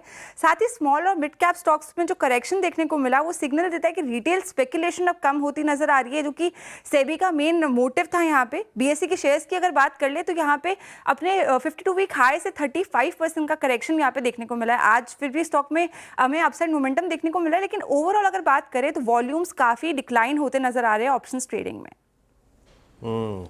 शुक्रिया मिताली। तो option liquidity drying, impact cost high. Anuj, मैं इनफैक्ट मानस से पूछता भी कुछ देर में इम्पैक्ट कॉस्ट बढ़ी है क्या, बट एक सब्सटेंशियल चंक इनके रेवेन्यूज़ का, चाहे वो आप एक्सचेंजेस को किसी को भी ले लीजिए, यहीं से आता था। अब की बार अर्निंग्स पे इसका इम्पैक्ट डेफिनेटली विजिबल हुआ है ना। भले ही बाजार की स्ट्रेंथ है, पर ऑप्शंस का इनकम तो जाएगी, नो डाउट। नहीं, खैर वो ऑप्शन की इनकम तो जाएगी, खैर वो अपनी जगह है वीरू। मैं लेकिन इसमें ना मेरा एक बस थोड़ा सा एक व्यू ये है, मेरा व्यू ये है कि चलिए ठीक है, जो रेगुलेटर्स चाहते थे वो हुआ, वॉल्यूम्स कम हुए। इसमें आप एक चीज़ लेकिन आर्ग्यू कर सकते हैं कि जो 93% ट्रेडर्स पैसा लूज़ कर रहे थे, तो अब ऐसा नहीं है कि वो 93% कम हो जाएगा, रहेगा वो 93% ही, ऐसा नहीं है। वो 93% का एक जो पूल है वो शायद कम हो जाएगा। पहले ये 93% अगर 10 लाख रुपए गंवा रहे थे, तो अब हो सकता है कि 93% 5 लाख गंवा रहे हो, गंवा फिर भी रहे होंगे ये 93%। लेकिन इसमें इशू इसमें असली नुकसान पता किसका हुआ है? असली नुकसान इसमें उन 7% ट्रेडर्स का हुआ है जो एकदम प्रॉपर मेहनत करके या दिमाग लगा के अपना स्ट्रांग वो करके प्रॉफिट बनाते थे। खैर उसमें भी दो राय है, उसमें भी दो राय ये है कि वो जो 7% थे उनमें से ज़्यादातर तो एल्गो वाले प्लेयर्स थे या बिग प्लेयर्स थे, तो जो भी है। लेकिन एक चीज़ तो क्लियर है कि जो सेबी जो चाहता था कि रिटेल के वॉल्यूम्स कम हो जाएं एफएनओ में, वो ज़रूर हो गया। काफ़ी हद तक उसमें मार्केट का भी रोल रहा है और वीकली एक्सपायरी कम होने का इम्पैक्ट तो हुआ है, इसमें कोई डाउट नहीं है। पहले तो हर कोई रोज़ वीकली एक्सपायरी हो गई थी, उसके बाद मंथली एक्सपायरी में भी एक बार थोड़ा सा लास्ट वीक में रोज़ एक्सपायरी होती थी, वो भी फिर सेबी ने बंद करा दिया। तो अब एक्सपायरी सिर्फ 2 होती हैं बेसिकली, एक ट्यूसडे को और एक थर्सडे को। वो ऑब्वियसली चेंज हो रही है कुछ समय के बाद, एनएसई की मंडे को हो जाएगी। चर्चा चल रही है कि बीएससी अपनी शायद फ्राइडे को ले आएगी, वो ठीक है। लेकिन ये तो है कि जो ऑब्जेक्टिव था, स्टेटेड ऑब्जेक्टिव अगर ये था कि वॉल्यूम कम हो जाए, वो तो हो गया। स्टेटेड ऑब्जेक्टिव अगर ये था कि लोगों के प्रॉफिट बढ़ जाएं रिटेल के, वो मेरे ख्याल से नहीं हुआ होगा। जिसने जो लॉस कर रहा था पहले, वो अभी भी लॉस ही कर रहा होगा, भले ही रोज़ लॉस ना करने के बजाय हफ्ते में लॉस कर रहा होगा। ये बात तो सही। अच्छा मानस, वो जो क्लाइंट्स को आप लोग इशू मतलब अपना ट्रेड रिकमेंड करते हैं, लिक्विडिटी है ऑप्शंस में, इतने स्टॉक ऑप्शंस में स्पेशली कि इम्पैक्ट पड़ा हुआ? देखिए मेरा समझना ये है कि जो स्टॉक ऑप्शन है वहां पर बहुत ज्यादा इफेक्ट नहीं आया है। वहां पर जो क्लाइंट्स ट्रेड कर रहे थे वो अभी भी वैसे ही ट्रेड कर रहे हैं। जो ज्यादा क्लाइंट अब मार्केट में नहीं है ऑप्शन ट्रेडर, वो बैंक निफ्टी और फाइनेंशियल निफ्टी में नहीं है। निफ्टी में भी जो मेरा कैलकुलेशन, जो मैं जिस तरह मैं अपने क्लाइंट्स को जानता हूँ, निफ्टी में भी ऑप्शंस में वॉल्यूम्स वैसे ही हैं, वहां पर बहुत ज्यादा कमताई नहीं हुई है। लेकिन बैंक निफ्टी और फाइनेंशियल निफ्टी पे सबसे ज्यादा हिट हुआ है। और देखिए जो ट्रेडर इस टाइम ऑप्शन में नहीं है, उसका बहुत बड़ा रोल है कि मार्केट क्रैश हुआ है। मार्केट पिछले 3-4 मंथ से परफॉर्म नहीं कर रहा है, इसलिए जो इंटरेस्ट था, क्योंकि जो क्लाइंट्स होते हैं या जो ट्रेडर होते हैं, ऑप्शन ट्रेडर होते हैं, वो पुट में नहीं करना चाहते हैं। वो उनको खरीदना होता है, लेकिन वो मंदी करने से हमेशा डरते हैं, इसलिए वो पुट में भी खरीदारी नहीं कर सकते हैं। इसलिए वो जो कॉल में खरीदारी कर रहे थे वो दूर हो गए मार्केट से, क्योंकि उनको लगातार पिछले 4-5 मंथ में लॉस हुआ है। तो सच है, ये बात तो सच है। शॉर्ट करना, लॉन्ग पुट बाजार में इस प्रकार के मतलब ट्रेडर्स कम है, यकीन मानिए। खैर, अब एक अंश में इस बाजार का और उठाता हूँ जहाँ पे तेज़ी बन रही है। Look at NTPC, look at Torrent power, look at CESC. Power space में और सीईएससी का पुल बैक तो वाकई बहुत स्ट्रॉन्ग भी है। एनटीपीसी 341, 1% ऊपर। राजेश सतपुते जी, पावर स्पेस में क्या पिक कर रहे हैं आप?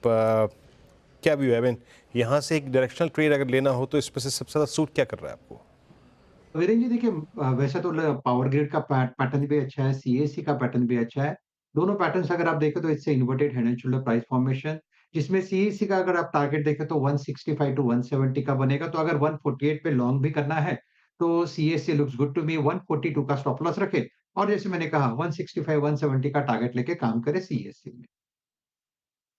ओके, चलिए, तो ये इस समय सीएससी पर एक व्यू। अब एक काम करते हैं, आगे बढ़ते हैं और बाज़ार में शानदार तेज़ी है, इस पर बातचीत करने के लिए क्या ये तेज़ी टिकाऊ है या नहीं, हमारे साथ बिग मार्केट वॉइसेस में जुड़े हैं कंप्लीट सर्कल के मैनेजिंग पार्टनर और सीईओ गुरमीत चड्ढा। गुरमीत जी, गुड आफ्टरनून। क्या लग रहा है, ये तेज़ी टिकेगी या फिर, और पहली बात तो क्या कारण रहा आपके हिसाब से जो इस तरीके की तेज़ी आई, और क्या ये टिकेगी?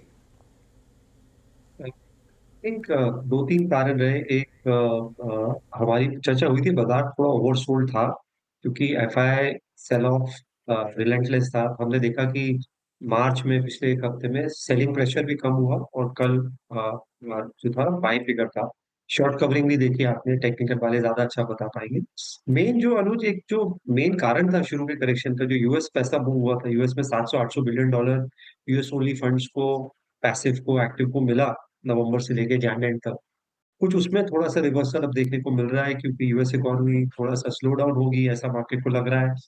बिग टेक जो है वहाँ का 8-10 जो कंपनीज है वहाँ पे कहते हैं कि लगभग 1 से $1.5 ट्रिलियन मूव आउट करेगा, क्योंकि आज अब 30-40 का मल्टीपल यूएस इकोनॉमी में बिग टेक को शायद ना दें, कंसीडरिंग कि यूएस में स्लो डाउन है। उसका इम्पैक्ट हमें थोड़ा बहुत निफ्टी आईटी पे भी देखने को मिल रहा है। डॉलर इंडेक्स रिसीड हुआ है, बट मेरे हिसाब से ये जो रिलीफ आया है मार्केट में, वो क्वालिटी स्टॉक्स में ज्यादा अच्छा आया है। अगर आप देखिए बाजार में ऐसा नहीं है कि सब कुछ जा रहा है ऊपर, कुछ जगह स्टॉक्स अभी भी 40-50% डाउन है, लेकिन जो हाई क्वालिटी स्टॉक्स हैं जहाँ पे अर्निंग ग्रोथ अच्छा था, वहां पे वापसी देखने को मिली है। चाहे वो अगर आप देखें डिफेंस में सोलार इंडस्ट्रीज था, वो वापस 10,000 के ऊपर के लेवल पे है। जब उसको अच्छे ऑर्डर्स मिल रहे थे तो बाजार उस चीज को इतना वो नहीं दे रहा था। सिमिलरली ऑटो एंसिलरी में उनो मिंडा का नतीजा अच्छा था, शेयर वापस आज 4 डिजिट में आ गया है ₹800 जाने के बाद। पॉलीकैब में हमने देखा अनाउंसमेंट के सिर्फ स्टॉक गिर गया था कि वो 2 साल बाद बिरला अपना केवल, तो वहां पे हमें थोड़ी सी 47-4600 के लेवल्स अगर आप देखेंगे तो 15-20% की रिकवरी देखने को मिली है। तो मेरा ये मानना है कि आप क्वालिटी स्पेस में रहेंगे तो ज्यादा अच्छा रहेगा, और अर्निंग ग्रोथ वापस आना चाहिए। अगर अर्निंग ग्रोथ वापस आ गया और यूएस की बॉन्ड यील्ड्स थोड़ी सी कम होती हैं, तब ये रैली सस्टेनेबल होगी। लेकिन अगर अर्निंग ग्रोथ वापस नहीं आया और बॉन्ड यील्ड ऊंची रही, तो मुझे लगता नहीं है कि बाजार में बहुत ज्यादा अपसाइड आएगा। अच्छा गुरमीत, बिल्कुल बात आपने सही कही। आई मीन अल्टीमेटली सारा खेल अर्निंग्स का ही है, बट आप प्रीएम्प्ट क्या कर रहे हैं? I mean considering the I think trend जो पिछले 2 क्वार्टर्स में रहा, अर्निंग्स का रिवाइवल, अर्निंग्स का बढ़ना, इस बात की पॉसिबिलिटी आपको कहाँ लग रही है, जहाँ पे आप लोगों ने थोड़ा बहुत प्रीएम्प्ट किया है, अपने क्लाइंट्स के लिए अपनी पोजीशंस को ऐड किया है? वीरू जी, आप देखिए इंडिया में एक बहुत खूबसूरत बात क्या है कि जो इकोनॉमिक ग्रोथ है, उसका डायरेक्ट कोरिलेशन है कॉर्पोरेट प्रॉफिटेबिलिटी से। ये बाकी इकोनॉमीज में नहीं है। आप देखिए हम इंडेक्स का रिटर्न हमेशा बोलते हैं 12-13% है, 20 साल का, 30 साल का, और वो नॉमिनल जीडीपी ग्रोथ जो है वो भी 11-12% है, और कॉर्पोरेट प्रॉफिटेबिलिटी अगर आप देखेंगे, अगर आप 25-30 साल का भी मैप करेंगे तो वो भी 12-13% है। और इसलिए इंडिया जो है इमर्जिंग मार्केट का स्टार माना जाता है। चाइना में, बहुत सारी कंट्रीज में, क्योंकि पीएसयूज जहाँ पे शेयर ज्यादा होते हैं, कहीं पे हाई डिस्प्रोपोर्शनेट ओनरशिप होती है कुछ एक पर्टिकुलर कॉन्ग्लोमरेट्स की, वो देखने को नहीं मिलता है। तो मुझे ऐसा लगता है कि इस क्वार्टर में कुछ एक पॉकेट्स में ग्रीन शूट्स देखने को मिल रहे हैं। आप पावर डिमांड देखिए, फरवरी में 238 गीगावाट थी, लगभग 131 बिलियन यूनिट्स के ऊपर हमने कंज्यूम किया, जबकि फरवरी 28 दिन का महीना है। ये दिखाता है कि इंडस्ट्रियल और डोमेस्टिक कंजम्पशन दोनों अच्छा रफ्तार पकड़ रहा है। बैंक में वापस से क्रेडिट ग्रोथ कुछ पॉकेट्स में अच्छी देखने को मिली है, स्पेशली मॉर्गेजेस में, एसएमईज में। कुछ एक मेरी बैंक्स में सीनियर लोगों से चर्चा हो रही है, तो मुझे लगता है कि आपको थोड़ा-सा फाइनेंशियल में उसका इम्पैक्ट देखने को मिलेगा। इंडिया में भी थोड़ी-सी यील्ड सॉफ्टन हुई है। 10 ईयर जी-सेक 6.70 6.75 की रेंज में आया है। उसका इम्पैक्ट आपको कॉस्ट ऑफ फंड्स में देखने को मिलेगा एनबीएफसीज के। हमने देखा एनबीएफसीज में अच्छी रिकवरी आई है मार्केट में। और डिस्क्रिशनरी कंजम्पशन जो स्पेशली ट्रैवल, टूरिज्म, होटल है, वहाँ पे ट्रेंड स्ट्रॉन्ग लग रहा है। तो मुझे लगता है कि अभी जहाँ पे अर्निंग्स अच्छा है, वहाँ पे एंकर रहना चाहिए, और इन पॉकेट्स में मुझे ऐसा लगता है कि अर्निंग्स जो है पॉजिटिव रहेगा, अच्छा मोमेंटम देखने को मिलेगा। ब्रॉडली भी मुझे लगता है कि एक अच्छा चांस है अर्ली डबल डिजिट अर्निंग का, बट देखते हैं कैसा कैसा कैसा जाता है अर्निंग सीजन में। ओके, चलिए, तो ये इस समय क्लियरली अर्निंग्स पर बात हुई एक। कुछ और स्टॉक्स की बात करते हैं गुरमीत जी, जहाँ पर पिछले कुछ दिनों में अच्छे मूव्स आए हैं। उनमें सबसे ऊपर हैं ये मार्केट पार्टिसिपेंट स्टॉक्स, चाहे बॉम्बे स्टॉक एक्सचेंज हो या फिर CDSL, एंजल वन, कैम्स, इन सब में कमबैक हुआ है। यहाँ क्या व्यू होगा अब आपका? मुझे लगता है ये वाला क्वार्टर थोड़ा सॉफ्ट रहेगा, क्योंकि आप देखिए एफएनओ वॉल्यूम्स में काफी ड्रास्टिक रिडक्शन है। हमने देखा जीरोधा के जो प्रमोटर है उन्होंने भी वार्न किया कि शायद इतने सालों में पहली बार उनको ट्रेडिंग वॉल्यूम्स में 20-25% कम दिख रहा है, और करेक्शन के बावजूद वैल्यूएशंस रिच हैं। ऐसा नहीं है कि कोई स्टॉक 15-20 के मल्टीपल पे आ गया। अभी भी अगर आप सीडीएसएल या कैम्प्स देखेंगे तो 40-50 के मल्टीपल पे मिलेगा आपको। तो मुझे नहीं लगता है कि लॉन्ग टर्म स्टोरी में कोई इशू, और स्टॉक में करेक्शन भी आया है। सीडीएसएल तो लगभग 1900-2000 से 1100-1200 के लेवल पे आया है। कैम्प्स 5500 से 3400-3500 रुपए आया है। बीएससी भी लगभग 6000 से फॉल हुआ है। बट मुझे लगता है वैल्यूएशंस अभी भी रिच है। तो नियर टर्म में मुझे लगता है, क्योंकि अगर क्वार्टर शॉर्ट रहा तो हो सकता है थोड़ा आपको कंसोलिडेशन देखने को मिले। मीडियम टर्म स्टोरी जो है सॉलिड है। ब्रोकिंग में मैं थोड़ा-सा अभी कॉशियस रहूँगा, क्योंकि वहाँ पे आपको मार ज़्यादा दिखती है। जो मार्केट पार्टिसिपेंट प्लेस है, क्योंकि वो ड्यूओपोली है, इतनी ज़्यादा सप्लाई नहीं है, चॉइसेस कम है, तो हो सकता है वहाँ पे जो है प्राइस वाइज़ जो एक्शन है वो कम हो इस करंट लेवल से। तो अभी भी मैं एंकर रहूँगा सीडीएसएल कैंप्स में, जो हमारे पोर्टफोलियो में है। और अगर और अनलिस्टेड शेयर में अनुज एनएससी भी अब 1500 साढ़े 1500 1600 वाली वाली डील्स में आने लग गया है, जो पहले नहीं मिल रहा था।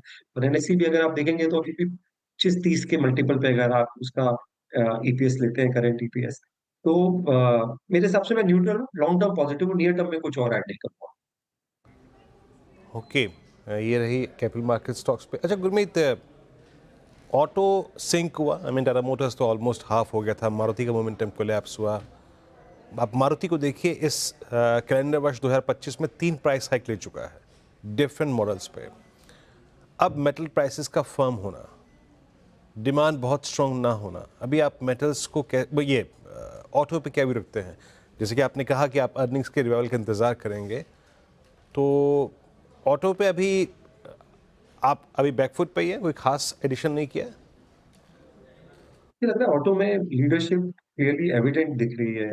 अगर आप देखें तो, अगर आप टू व्हीलर में देखें तो टीवीएस में हमें वो लीडरशिप दिख रही है। बैलेंस शीट में अब हार्डली कोई डेट रह गया है। उन्होंने फरवरी जनवरी दोनों में month on month volume growth दिखाई है।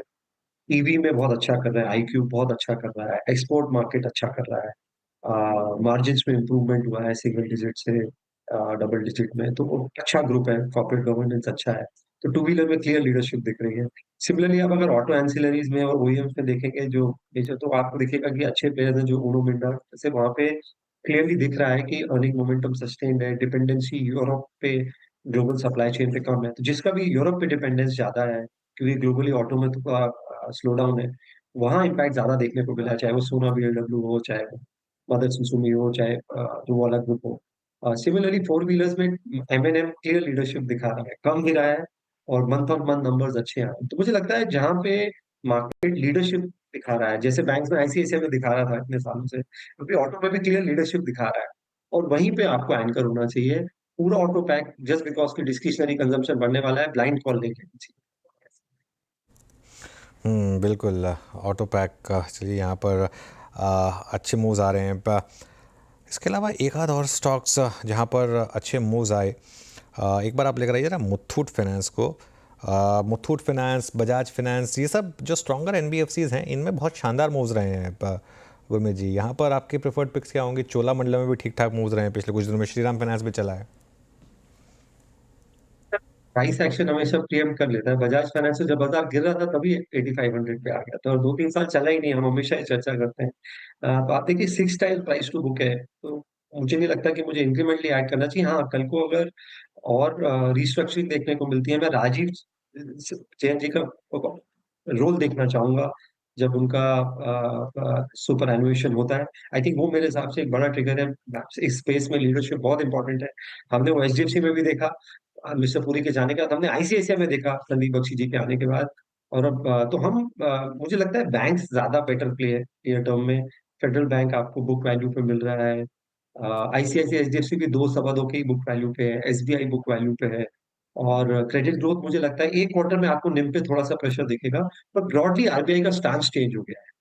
जो टाइटनिंग करी थी आरबीआई ने, खाली मैं लिक्विडिटी की नहीं बात कर रहा हूँ, जो रेगुलेटरी टाइटनिंग थी वो भी चेंज हुई है। तो आपको बैंक्स में मुझे लगता है वैल्यूएशन वाइज ज्यादा कंफर्ट है। हाँ, अच्छी एनबीएफसी अच्छा करेंगे। मुथूट को क्लियरली गोल्ड के प्राइसेस का भी फायदा हुआ है। तो मेरा फोकस अभी हाउसिंग फाइनेंस कंपनीज और बैंक्स पे ज्यादा है।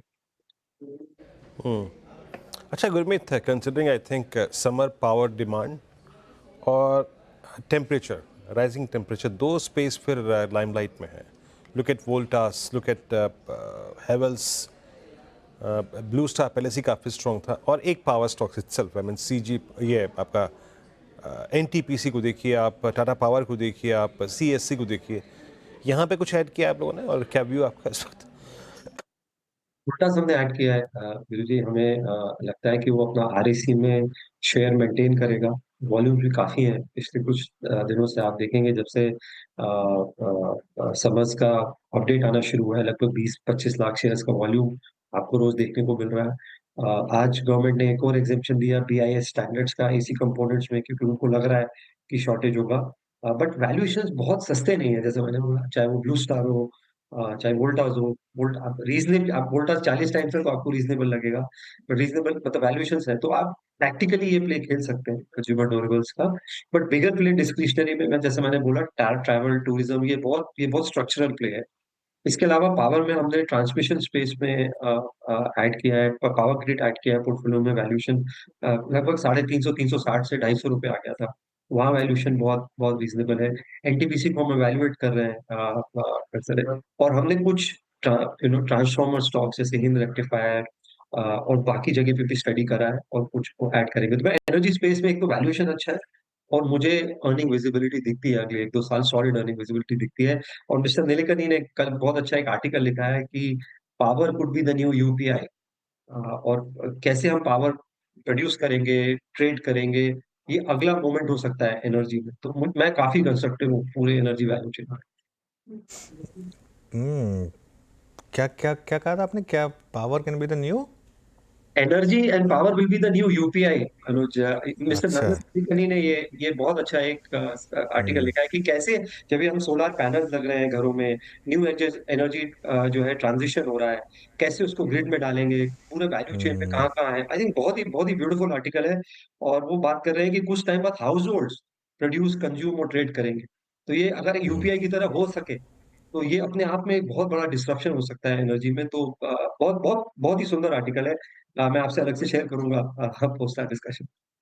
चलिए, आप यूपीआई की बात ही कर रहे हैं तो एक दो स्टॉक्स पे व्यू ले लेता हूँ आपका। पेटीएम या मोबीक्विक आपके रेडार पर है क्या? मोबीक्विक तो आज 12% ऊपर है, गिरा काफ़ी था ऑब्वियसली, अपने इशू प्राइस के भी नीचे आया था, लिस्टिंग प्राइस के तो काफ़ी नीचे आ गया था। यहाँ पर क्या अब फ्रेश व्यू बनता है? मेरा बड़ा क्लियर व्यू है, जब तक मैं इस मार्केट में जब तक अर्निंग्स नहीं देखूंगा मैं उस स्पेस से दूर रहूंगा। मेरा कोई डिस्कनेक्ट नहीं है। आई थिंक दोनों अच्छे बिजनेस है। पेटीएम इन पर्टिकुलर बहुत बहुत टाइम में ये मोड क्रिएट होता है। बट अगर आप कैश बर्निंग स्टेज पे हैं और इस समय ग्लोबल कैपिटल की स्केर्सिटी हो गई अनुज, ये सिचुएशन बहुत अलग है जो 2-3 साल पहले भी अबंडेंट था। अब कैपिटल को लेकर झगड़ा है, कहाँ जाएगा, राइट? और इकोनॉमिक ऑर्डर रीसेट हो रहा है। इस टाइम पे आपको जहाँ पे प्रॉफिटेबिलिटी है वहां रहना चाहिए। हम न्यू एज कंपनीज में जोमेटो, पीपी फिनटेक में है। हम नाइका को वैल्यूएट कर रहे हैं क्योंकि एक वुमेन वर्कफोर्स का पार्टिसिपेशन बढ़ रहा है।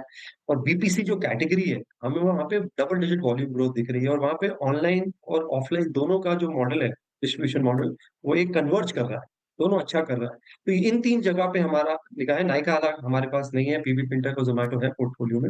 इसके अलावा भी हम जहाँ पे भी कैश बर्न है, हम कुछ 1-2 क्वार्टर उसको अवॉइड करेंगे पोर्टफोलियो में।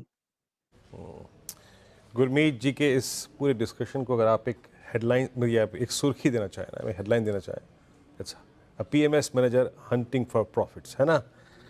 बिल्कुल भी, बिल्कुल यही होना चाहिए। आई मीन पूरा खेल ही अर्निंग्स का है और यही खेल आपको समझाएंगे गुरमीत जी इस बार के मार्केट गुरुकुल में। जी हाँ, एक पूरा का पूरा अगर आप देखें अंश, तीसरा अगर आप देखें अंश, इनफैक्ट सेकेंड सेशन जो होगा वो गुरमीत जी, जनाब अर्निंग्स इस पर फोकस कीजिए। जब तक कंपनी कमाएगी नहीं, आपको क्या देगी, बाजार कैसे चलेगा, सब कुछ इसी अर्निंग्स का खेल है। तो अर्निंग्स को समझने का और प्रीएम्प्ट करने का और उसके आधार पर स्टॉक पिकिंग का जो मूल मंत्र है वो गुरमीत आपको समझाएंगे। और याद रखिएगा 22-23 मार्च को आपकी, हमारी, अनुज की, आशीष की, मेरी, गुरमीत की, सबकी मुलाकात होगी गुरुकुल, मार्केट गुरुकुल में। अनुज, तो अर्निंग्स का ये खेल समझाएंगे गुरमीत, है?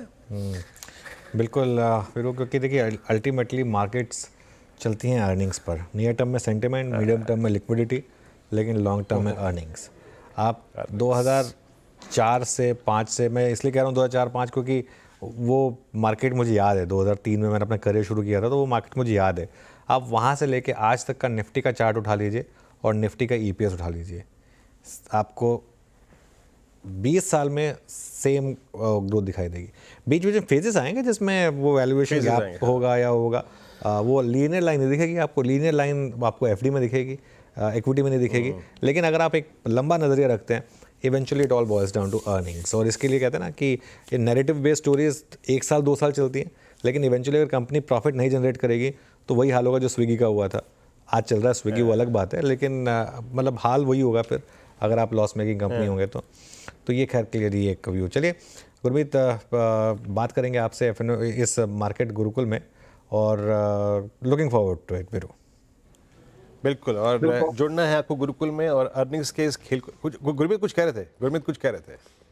मैंने बोला लुक फॉरवर्ड, बहुत बहुत एंगेजिंग डिस्कशन होने वाला है। काफी काफी सारे एक्सपर्ट्स हैं जिनको मैं खुद सुनना चाहूंगा, चाहे वो नीलेश हो, आशीष हो, मैं खुद सुनना चाहूंगा। तो आई थिंक ये खुद के लिए भी बहुत बड़ा लर्निंग एक्सपीरियंस हो। जी हाँ, जो पढ़ाएंगे वो कुछ ना कुछ, अगर आप देखें, इस बात की गुंजाइश भी रखते हैं कि हम भी इससे सीख कर जाएंगे। गुरुकुल मार्केट गुरुकुल 23-22 मार्च को याद रखिएगा, आपसे साथ जुड़ेंगे हम ये। और अगर आप जुड़ना चाहते हैं तो ये QR कोड आपकी स्क्रीन पे है, अभी भी आपके पास विकल्प है इस 2 दिन के वेबिनार से जुड़ने का। स्कैन कीजिए, fee structure, dates, schedule, speakers, content, सब कुछ आपके सामने होगा। जुड़िए मार्केट गुरुकुल के साथ। निफ्टी आपकी स्क्रीन पे 22,916 एज ऑफ नाउ। ये कॉल राइटर 22,900 का थोड़ा सा अपने हक में निफ्टी को लेता हुआ और निफ्टी बैंक को भी लेता हुआ।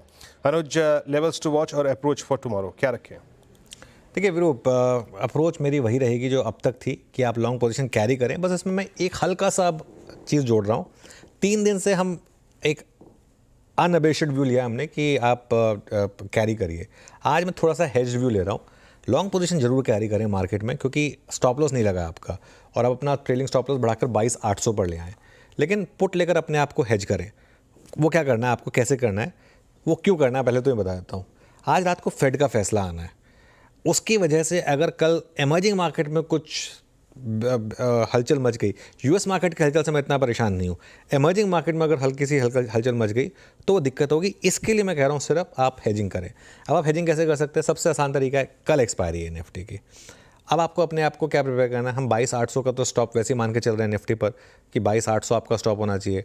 आपका सिर्फ लॉजिक ये होना चाहिए कि कल को कहीं इतना बड़ा गैप डाउन ना हो जाए कि वो 22,800 के बहुत नीचे खुल जाए। तो इसके लिए 22,800 की एक पुट लेकर आपको अपने आप को हेज करना है। 36 रुपये पे वो पुट।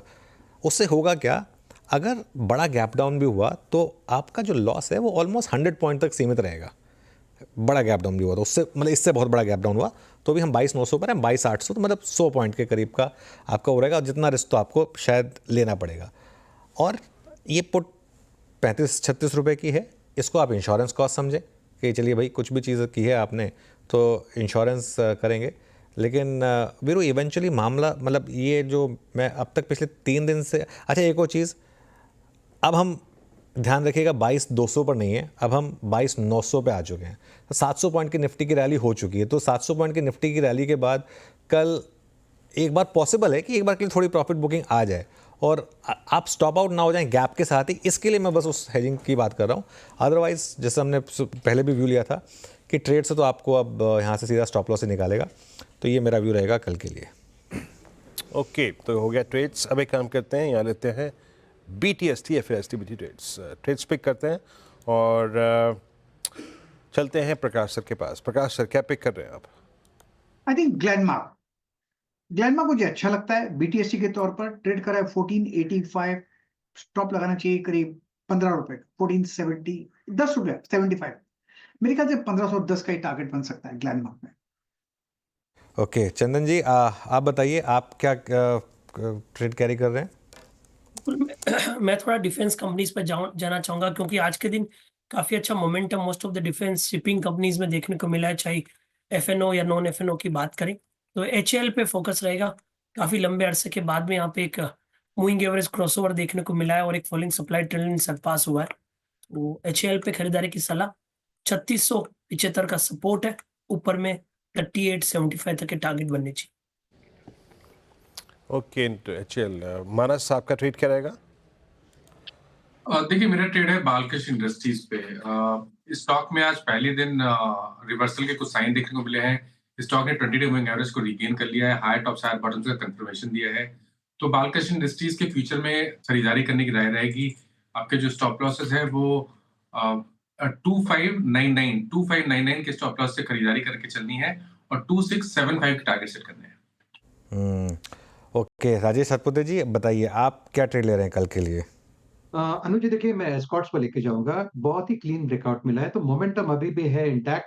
तो 3190 चल रहा है फ्यूचर में, तो बाय करें विद स्टॉप लॉस ऑफ 3160। मुझे लगता है एस्कॉर्ट्स का इसका कल का टारगेट होगा करीबन 3250 से लेके 3280।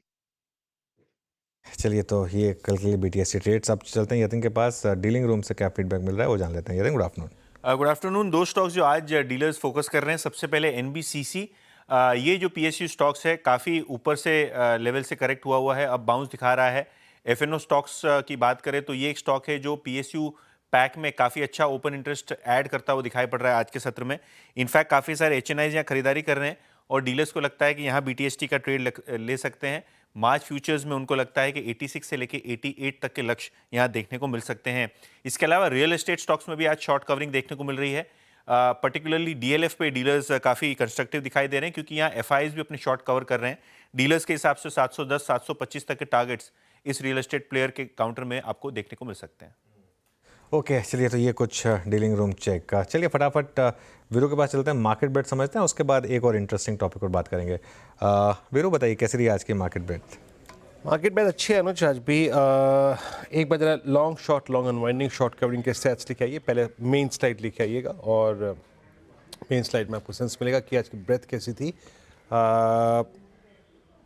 ज़्यादातर अगर आप देखें उन काउंटर्स में आज मूव था जिसमें शॉर्ट कवरिंग थी। 121 आई मीन कल और परसों का एवरेज है ये। मेरे ख्याल से कल 130 थे, आज एडवांसेस यानी लॉन्ग्स 121 है। 65 आपके अगर आप देखें शॉर्ट कवरिंग में, यानी ये आंकड़ा 186 का है। That's good, I think good enough. Short मात्र 26 में और 9 में यहाँ पे थी लॉन्ग अनवाइंडिंग। पहली स्लाइड आएगी आपकी लॉन्ग्स की। मैक्स हेल्थ केयर आज का टॉप गेनर 6.5%। क्षमा चाहूँगा। उसके बाद हुडको, Prestige Estates, Poonawalla fincorp, Titagarh rail, यहाँ पे करीब 6.25% का मूव था। लॉन्ग बिल्डअप हुआ। शॉर्ट में PB इन्फोटेक और PB fintech, IRFC, Pyramid enterprises, Vodafone Idea, CDSL में आज शॉर्ट कवरिंग थी। शॉर्ट कवरिंग के चलते ये आज मूव जनरेट कर रहे थे। फिनिक्स मिल्स में आज शॉर्ट बिल्डअप था, 3.25% का वही बिल्डअप हुआ। मिड कैप IT में ये LTI Mindtree, then Tech Mahindra, ITC भी सिंक हुआ। इवन USL होली के आसपास एक मूव जनरेट हुआ था, वो कोलैप्स हो गया। बाकी बर्जर पेंट्स पे long unwinding. HCL technologies large cap IT में। सिप्ला एक डिसअपॉइंटमेंट था, खुला बहुत स्ट्रॉन्ग, कोलैप्स हुआ उसके बाद। और आयशर मोटर्स यहाँ पर भी करीब 1.5% नुकसान। आज शॉर्टिंग लॉन्ग अनवाइंडिंग विजिबल थी। अनुज बिल्कुल। अब एक काम करें, अब एक और लिंक करते हैं। FY 26 की पहली छमाही में फाइनेंशियल सेक्टर का प्रदर्शन मिला जुला रह सकता है। मोतीलाल ओसवाल फाइनेंशियल की इस रिपोर्ट पर बात करते हैं, कंचन से जानते हैं। Kanchan, good afternoon. Good afternoon sir. जैसे कि आपने बताया कि मोतीलाल ओसवाल ने कवरेज करी है और जिस तरीके का हमें फिस्कल ईयर 26 फाइनेंशियल के लिए देखने को मिल सकता है, इतना ज्यादा ल्यूक्रेटिव नजर नहीं आ रहा है। उनका कहना है कि जो सेक्टर परफॉर्मेंस है वो हमें डाइवर्जेंट देखने को मिल सकता है। इनफैक्ट जो अर्निंग ग्रोथ है वो भी हमें धीमी होती हुई दिखाई दे सकती है फर्स्ट हाफ में। जिस तरीके के हम मैक्रो एनवायरमेंट्स देख रहे हैं इस टाइम पे काफी ज्यादा चैलेंजिंग बने हुए हैं। GDP ग्रोथ को लेकर काफी ज्यादा कंसर्न्स है, जिसके चलते जो कंपनीज की क्रेडिट ग्रोथ है उस पे सीधा डेंट लगता हुआ दिखाई दे सकता है। अगर फिस्कल ईयर 26 के क्रेडिट ग्रोथ की बात करी जाए तो ये 12.5% पे रहने का अनुमान जताया जा रहा है। इसके साथ ही साथ जो स्लिपेजेस है वो काफी ज्यादा बढ़ते जा रहे हैं। एसेट क्वालिटी में भी कहीं ना कहीं एक स्ट्रेस बना हुआ है, जिससे जो प्रोविजनिंग है वो भी हमें हायर साइड पे जाती हुई दिखाई दे सकती है। बैंकिंग सेक्टर की बात करी जाए तो यहाँ पे जो अर्निंग ग्रोथ है वो 8.5% की देखने को मिल सकती है। NBFC सेक्टर में हो सकता है कि हमें एक रिकवरी का साइन आता हुआ दिखाई दे। इसके बाद बात कर लेते हैं कि इस टाइम पे उनकी जो टॉप पिक्स है वो कौन बनी हुई है। सबसे पहले बात करते हैं प्राइवेट बैंक में उनका कहना है कि जो यहाँ पे हमें परफॉर्मेंस देखने को मिलेगा वो काफी ज्यादा मिक्स परफॉर्मेंस देखने को मिलेगा। ICICI बैंक उस टाइम पे उनको पसंद आ रहा है। HDFC bank, Kotak Mahindra bank और जो फेडरल बैंक है वो काफी ज्यादा पसंद आ रहा है। इसके बाद PSU में उनका कहना है कि वो इस टाइम पे काफी ज्यादा सेलेक्टिव हो गए हैं और उसके बाद उन्होंने जो पिक दी है वो दी है SBI। NBFC की बात करी जाए तो उनका कहना है कि वापस से यहाँ पे हो सकता है कि हमें धीरे धीरे ग्रोथ आती हुई दिखाई दे। जो टॉप पिक बनी हुई है L&T finance, PNB housing finance, Shriram finance, इस टाइम पे इनको यहाँ पे पसंद आ रहा है। लेकिन ओवरऑल हम समझे तो अप्रोच जो है वो कॉशियस है। ओके, अप्रोच कॉशियस है ये इस समय मोतीलाल ओसवाल की तरफ से रिपोर्ट आती हुई। शुक्रिया कंचन। चलिए कुछ और स्टॉक्स देख लेते हैं जहाँ पर टुवर्ड्स द एंड अच्छे मूव्स आए। एक बार आप लेकर आइए फिर से ICICI बैंक, क्योंकि ये स्टॉक अब एकदम हाईएस्ट पॉइंट पर जाकर बंद हो रहा है। आज सेकेंड डे रनिंग, कल भी हाईएस्ट पॉइंट पर बंद हुआ था, आज भी हाईएस्ट पॉइंट पर बंद हुआ है। चंदन, जिनके पास है ICICI बैंक वो क्या करें अब? क्या ये आप ब्लू स्काई टेरिटरी में जाने को तैयार है? बिल्कुल, देखिए ICICI बैंक काफी अच्छी स्ट्रेंथ बना के खड़ा हुआ है और इनफैक्ट आप पिछले 7 दिनों में देखें तो 1200 से लेके 1300 15 तक का सफर तय किया है। इस काउंटर में काफी अच्छी स्ट्रेंथ है क्योंकि पिछले 3 महीने में जब इंडेक्स ऊपर के लेवल से 10-12% गिरा है, काउंटर उतना नहीं गिरा और रिकवरी शार्प है। पिछले 2 महीने की जो गिरावट थी पिछले लगभग 5 दिनों में रिकवर हो चुकी है, जो क्लियरली इंडिकेट कर रहा है कि यहाँ पे एक रिनाउंड बाइंग बननी चाहिए। ओवरऑल इसका लाइफ टाइम हाई की बात करें 2024 के हाई की, तो वो 1365 है। तो पहला टारगेट तो 1365 आता है, जो मौजूदा लेवल से 50 रुपए ऊपर है, यानी कि 4% चलते वो लेवल आ जाएगा। और उसके अलावा कहीं न कहीं जो डेटा सेटअप बन रहा है, वो 1400 तक की इशारा कर रहा है काउंटर में। तो 1362 और 1400 तक के सर्ज आईसीआईसीआई बैंक में बनने चाहिए। जिनके पास है वो होल्ड कर सकते हैं। मौजूदा लेवल्स को ध्यान रखें तो 1285 अब एक ट्रेलिंग का सपोर्ट काम करना चाहिए। सो 1285 के सपोर्ट से 1362 और 1400 तक के लक्ष्य आईसीआईसीआई बैंक में साधने चाहिए। ओके, 1400 तक के लक्ष्य रखेंगे आईसीआईसीआई बैंक में। तो ये इस समय मार्केट पर व्यू। चलिए बैन अपडेट बताते हैं आपको, हालांकि with a pinch of salt, क्योंकि 2 दिन से ऐसा लग रहा है दोनों स्टॉक बाहर आएंगे, लेकिन बॉर्डर लाइन केस ही है। 80% थ्रेशोल्ड होता है। बीएससी और मन्नापुरम दोनों 80% पर है। बैन से अगर बाहर आना हो तो ये 2 स्टॉक शायद बैन से बाहर आ सकते हैं। गुरांग जी, मन्नापुरम पर क्या व्यू है आपका? मतलब काफ़ी अब डील आनी है, वो बहुत लोग मान रहे हैं, बोर्ड मीटिंग होनी है, प्राइस भी काफ़ी अग्रेसिव बताए जा रहे हैं, 235-36 की बात हो रही है, उन लेवल्स पे डील होगी। आप क्या व्यू रखेंगे स्टॉक पर? तो अनुज भाई, दोनों ही गोल्ड लोन कंपनीज मणप्पुरम और मुथूट, यहाँ पर खरीदारी की राय हमारी रही है। और मेरे ख्याल से जिस प्रकार के सोने के दाम ऊपर जा रहे हैं और $3000 तो ठीक है, मैंने ऐसा रिपोर्ट पढ़ा है कि $3500 तक भी पहुंच सकते हैं। उस परिस्थिति में आप अनुमान लगा सकते हैं रुपए की तुलना में सोने के भाव कहाँ तक जा सकते हैं। तो और साथ साथ ऑफ कोर्स जो ऋण की मांग है वो भी बढ़ रही है और एसेट क्वालिटी सुधर रही है। तो दोनों ही गोल्ड लोन कंपनीज मणप्पुरम और मुथूट हमारी खरीदारी की राय। Okay, Manappuram, Muthoot, considering gold prices, यहाँ पे खरीदारी की राय है। अब हम क्लोजिंग की तरफ बढ़ रहे हैं। 1-2 स्टॉक्स और मार्क कर देता हूँ यहाँ पे, और यहाँ पे मूव आ रहे हैं। CDSL का जिक्र हुआ था, CESL का जिक्र हुआ था, ये अच्छा करता हुआ मूव। CSC माफ़ कीजिएगा, मैक्स को देख रहा था मैं। मैक्स हेल्थ केयर में क्या गजब का मूव आया है। कल ही इसने 200 से पुल बैक लिया था और आज इतना बड़ा वाइल्ड मूव। माने इसको क्या कैरी करना चाहिए क्या? मैं जिस प्रकार की स्ट्रेंथ दिखाई इसने 1090, और ये छोटा मोटा पुल बैक नहीं था, बड़ा पुल बैक था। वेटेज रख रहा है in terms of OI additions पे। आपका व्यू इस पे क्या है और कहाँ तक एक्सटेंड कर सकता है? और ठीक ऐसा ही मूव आया था प्री बजट भी। जी, तो देखिए स्टॉक ने सही जगह पे सपोर्ट लिया था अभी कुछ दिनों पहले, जब स्टॉक ने 200 मूविंग एवरेज पे सपोर्ट लेकर रिकवरी दिखाई। स्टॉक ने अब अपने इंपॉर्टेंट मूविंग एवरेजेस जो कि 100 और 50 हैं उनके ऊपर निकल गया है, 20 वीक मूविंग एवरेज के ऊपर ट्रेड करने लगा है। तो यहाँ से रिकवरी बढ़ सकती है। उम्मीद कर सकते हैं कि 1160 तक के भाव देखने को मिल सकते हैं। बट आई थिंक अगर एक फ्रेश खरीदारी करनी हो तो एक डिप का इंतजार करिए। 1065 के आसपास खरीदना बेहतर रहेगा। उस केस में आप 1019 के स्टॉप लॉस लगा सकते हैं।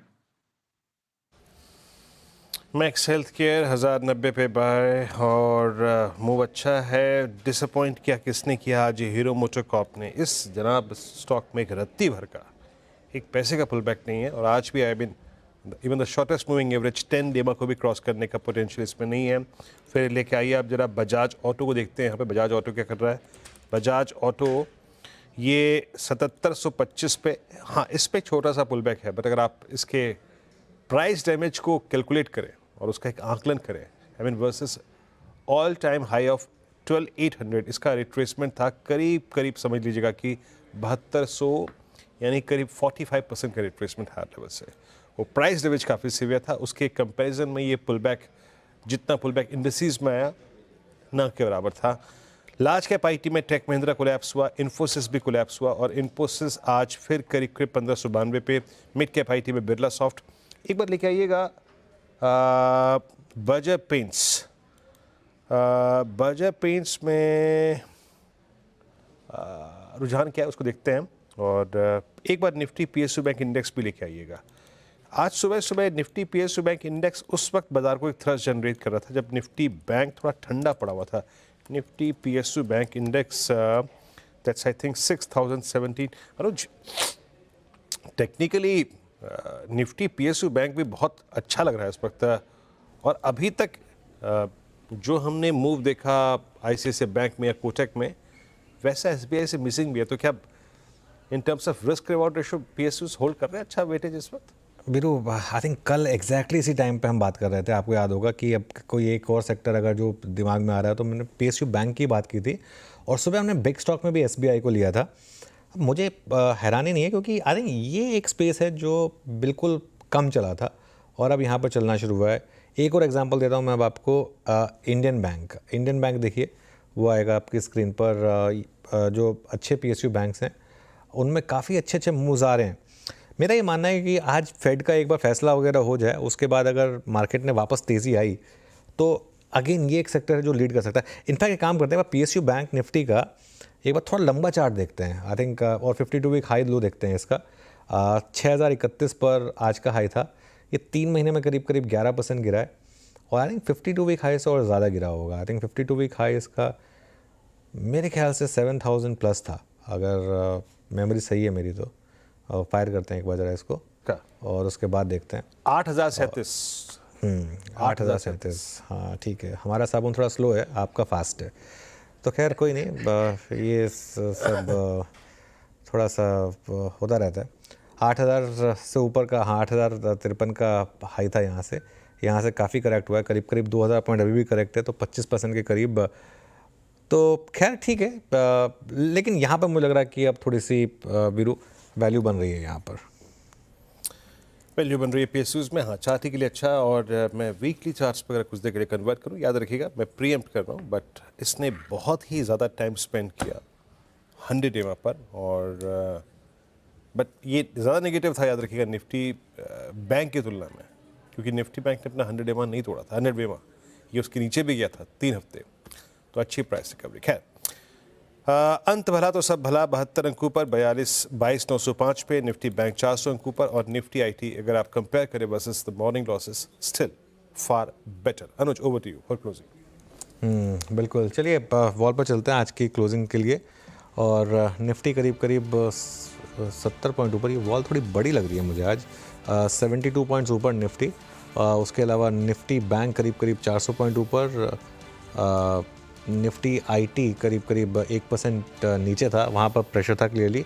मिड कैप इंडेक्स करीब 2.5% ऊपर था, और स्मॉल कैप इंडेक्स ये भी करीब 2.5% ऊपर। एडवांस डिक्लाइन काफ़ी शानदार था, 2200 बढ़ने वाले शेयर और 400 गिरने वाले शेयर आपको दिखाई देंगे। इसके बाद एक बार ज़रा सेक्टोरल हीट मैप देखते हैं। सब सेक्टर्स आज ग्रीन में थे, और सबसे ज़्यादा ऑब्वियसली जो हाई बीटा सेक्टर्स थे, चाहे रियल एस्टेट सेक्टर हो 2.25%, या फिर पीएसयू बैंक 2%, कैपिटल गुड्स यहाँ पर भी 2% की रैली, पीएसयू इंडेक्स 1.5% ऊपर था, आईटी नीचे था, और एफएमसीजी करीब 0.5% नीचे इस समय आपको ट्रेड करता हुआ दिखाई देगा। मेटल्स भी करीब 1% ऊपर था इंडेक्स। निफ्टी का हीट मैप देखते हैं आज का किस तरीके का रहा। सबसे ऊपर श्रीराम फाइनेंस करीब 4%, फिर HDFC लाइफ, फिर Apollo hospitals, Tata steel, UltraTech cement, power grid, SBI life, Larsen and Toubro, BEL, ये कुछ स्टॉक्स थे जो ऊपर थे। और अगर नीचे की तरफ देखें आप स्टॉक्स, तो Tech Mahindra, ITC, TCS, Infosys, Sun Pharma, Britannia, Hero, Nestle, ये कुछ स्टॉक्स रहे जहां पर आज आपको थोड़े से नीचे की ट्रेड्स दिखाई दी। लेकिन कुल मिलाकर बीरू मार्केट के लिए बहुत शानदार क्लोज आज। जी शानदार क्लोज, और अभी हालांकि 30 सेकंड बाकी हैं। एक दो स्टॉक्स और देता हूँ आपकी स्क्रीन पे, थोड़ा जो आज अच्छे मूड में जा रहे हैं। पॉली कैब एक सब्सटेंशियल रिकवरी के साथ करीब 4% ऊपर, और अगर आप इस हफ्ते की इसके रिकवरी को देखें, ठीक ठाक रही। 4600 से 5400 का यहाँ पर एक पुल बैक आया, और मेटल्स में जिसका हमने जिक्र किया था NMDC, उसका भी पुल बैक काफ़ी स्ट्रॉन्ग था। Nifty finally at 22912, markets shut 49728। Bank Nifty, और बैंक निफ्टी ने कल जिसने अपना 50 DMA क्रॉस किया था, आज ऑलमोस्ट अपना सफ़र तय किया इंट्राडे हाई में 200 डे एक्सपोनेंशियल मूविंग एवरेज तक का। तो एक अच्छी क्लोजिंग अनुज, और फिलहाल एक छोटा सा ब्रेक, और CNBC आवाज़ पे खबरों का क्रम जारी रहेगा। और आपसे एक चीज़ सॉरी, मैं थोड़ा कहना भूल गया। मार्केट का पंचनामा 335 पर मार्केट का पंचनामा, उसमें हम जुड़ेंगे श्रेया और मैं। एक्चुअली एक थोड़ा सा ये एक और शो चल रहा था, तो मुझे क्लियर नहीं था कि 3:35 तक श्रेया फ्री होंगी कि नहीं उससे, लेकिन 3:35 पर हम मार्केट का पंचनामा करेंगे आज। तो सारे सोशल मीडिया प्लेटफॉर्म्स पर आप जुड़िएगा हमारे साथ। चलिए इस कार्यक्रम में जरूर जुड़िएगा एक छोटे से ब्रेक के बाद, विलंब के बाद, और बाकी कल होगी सुबह मुलाकात मॉर्निंग कॉल और मुनाफे तक के लिए।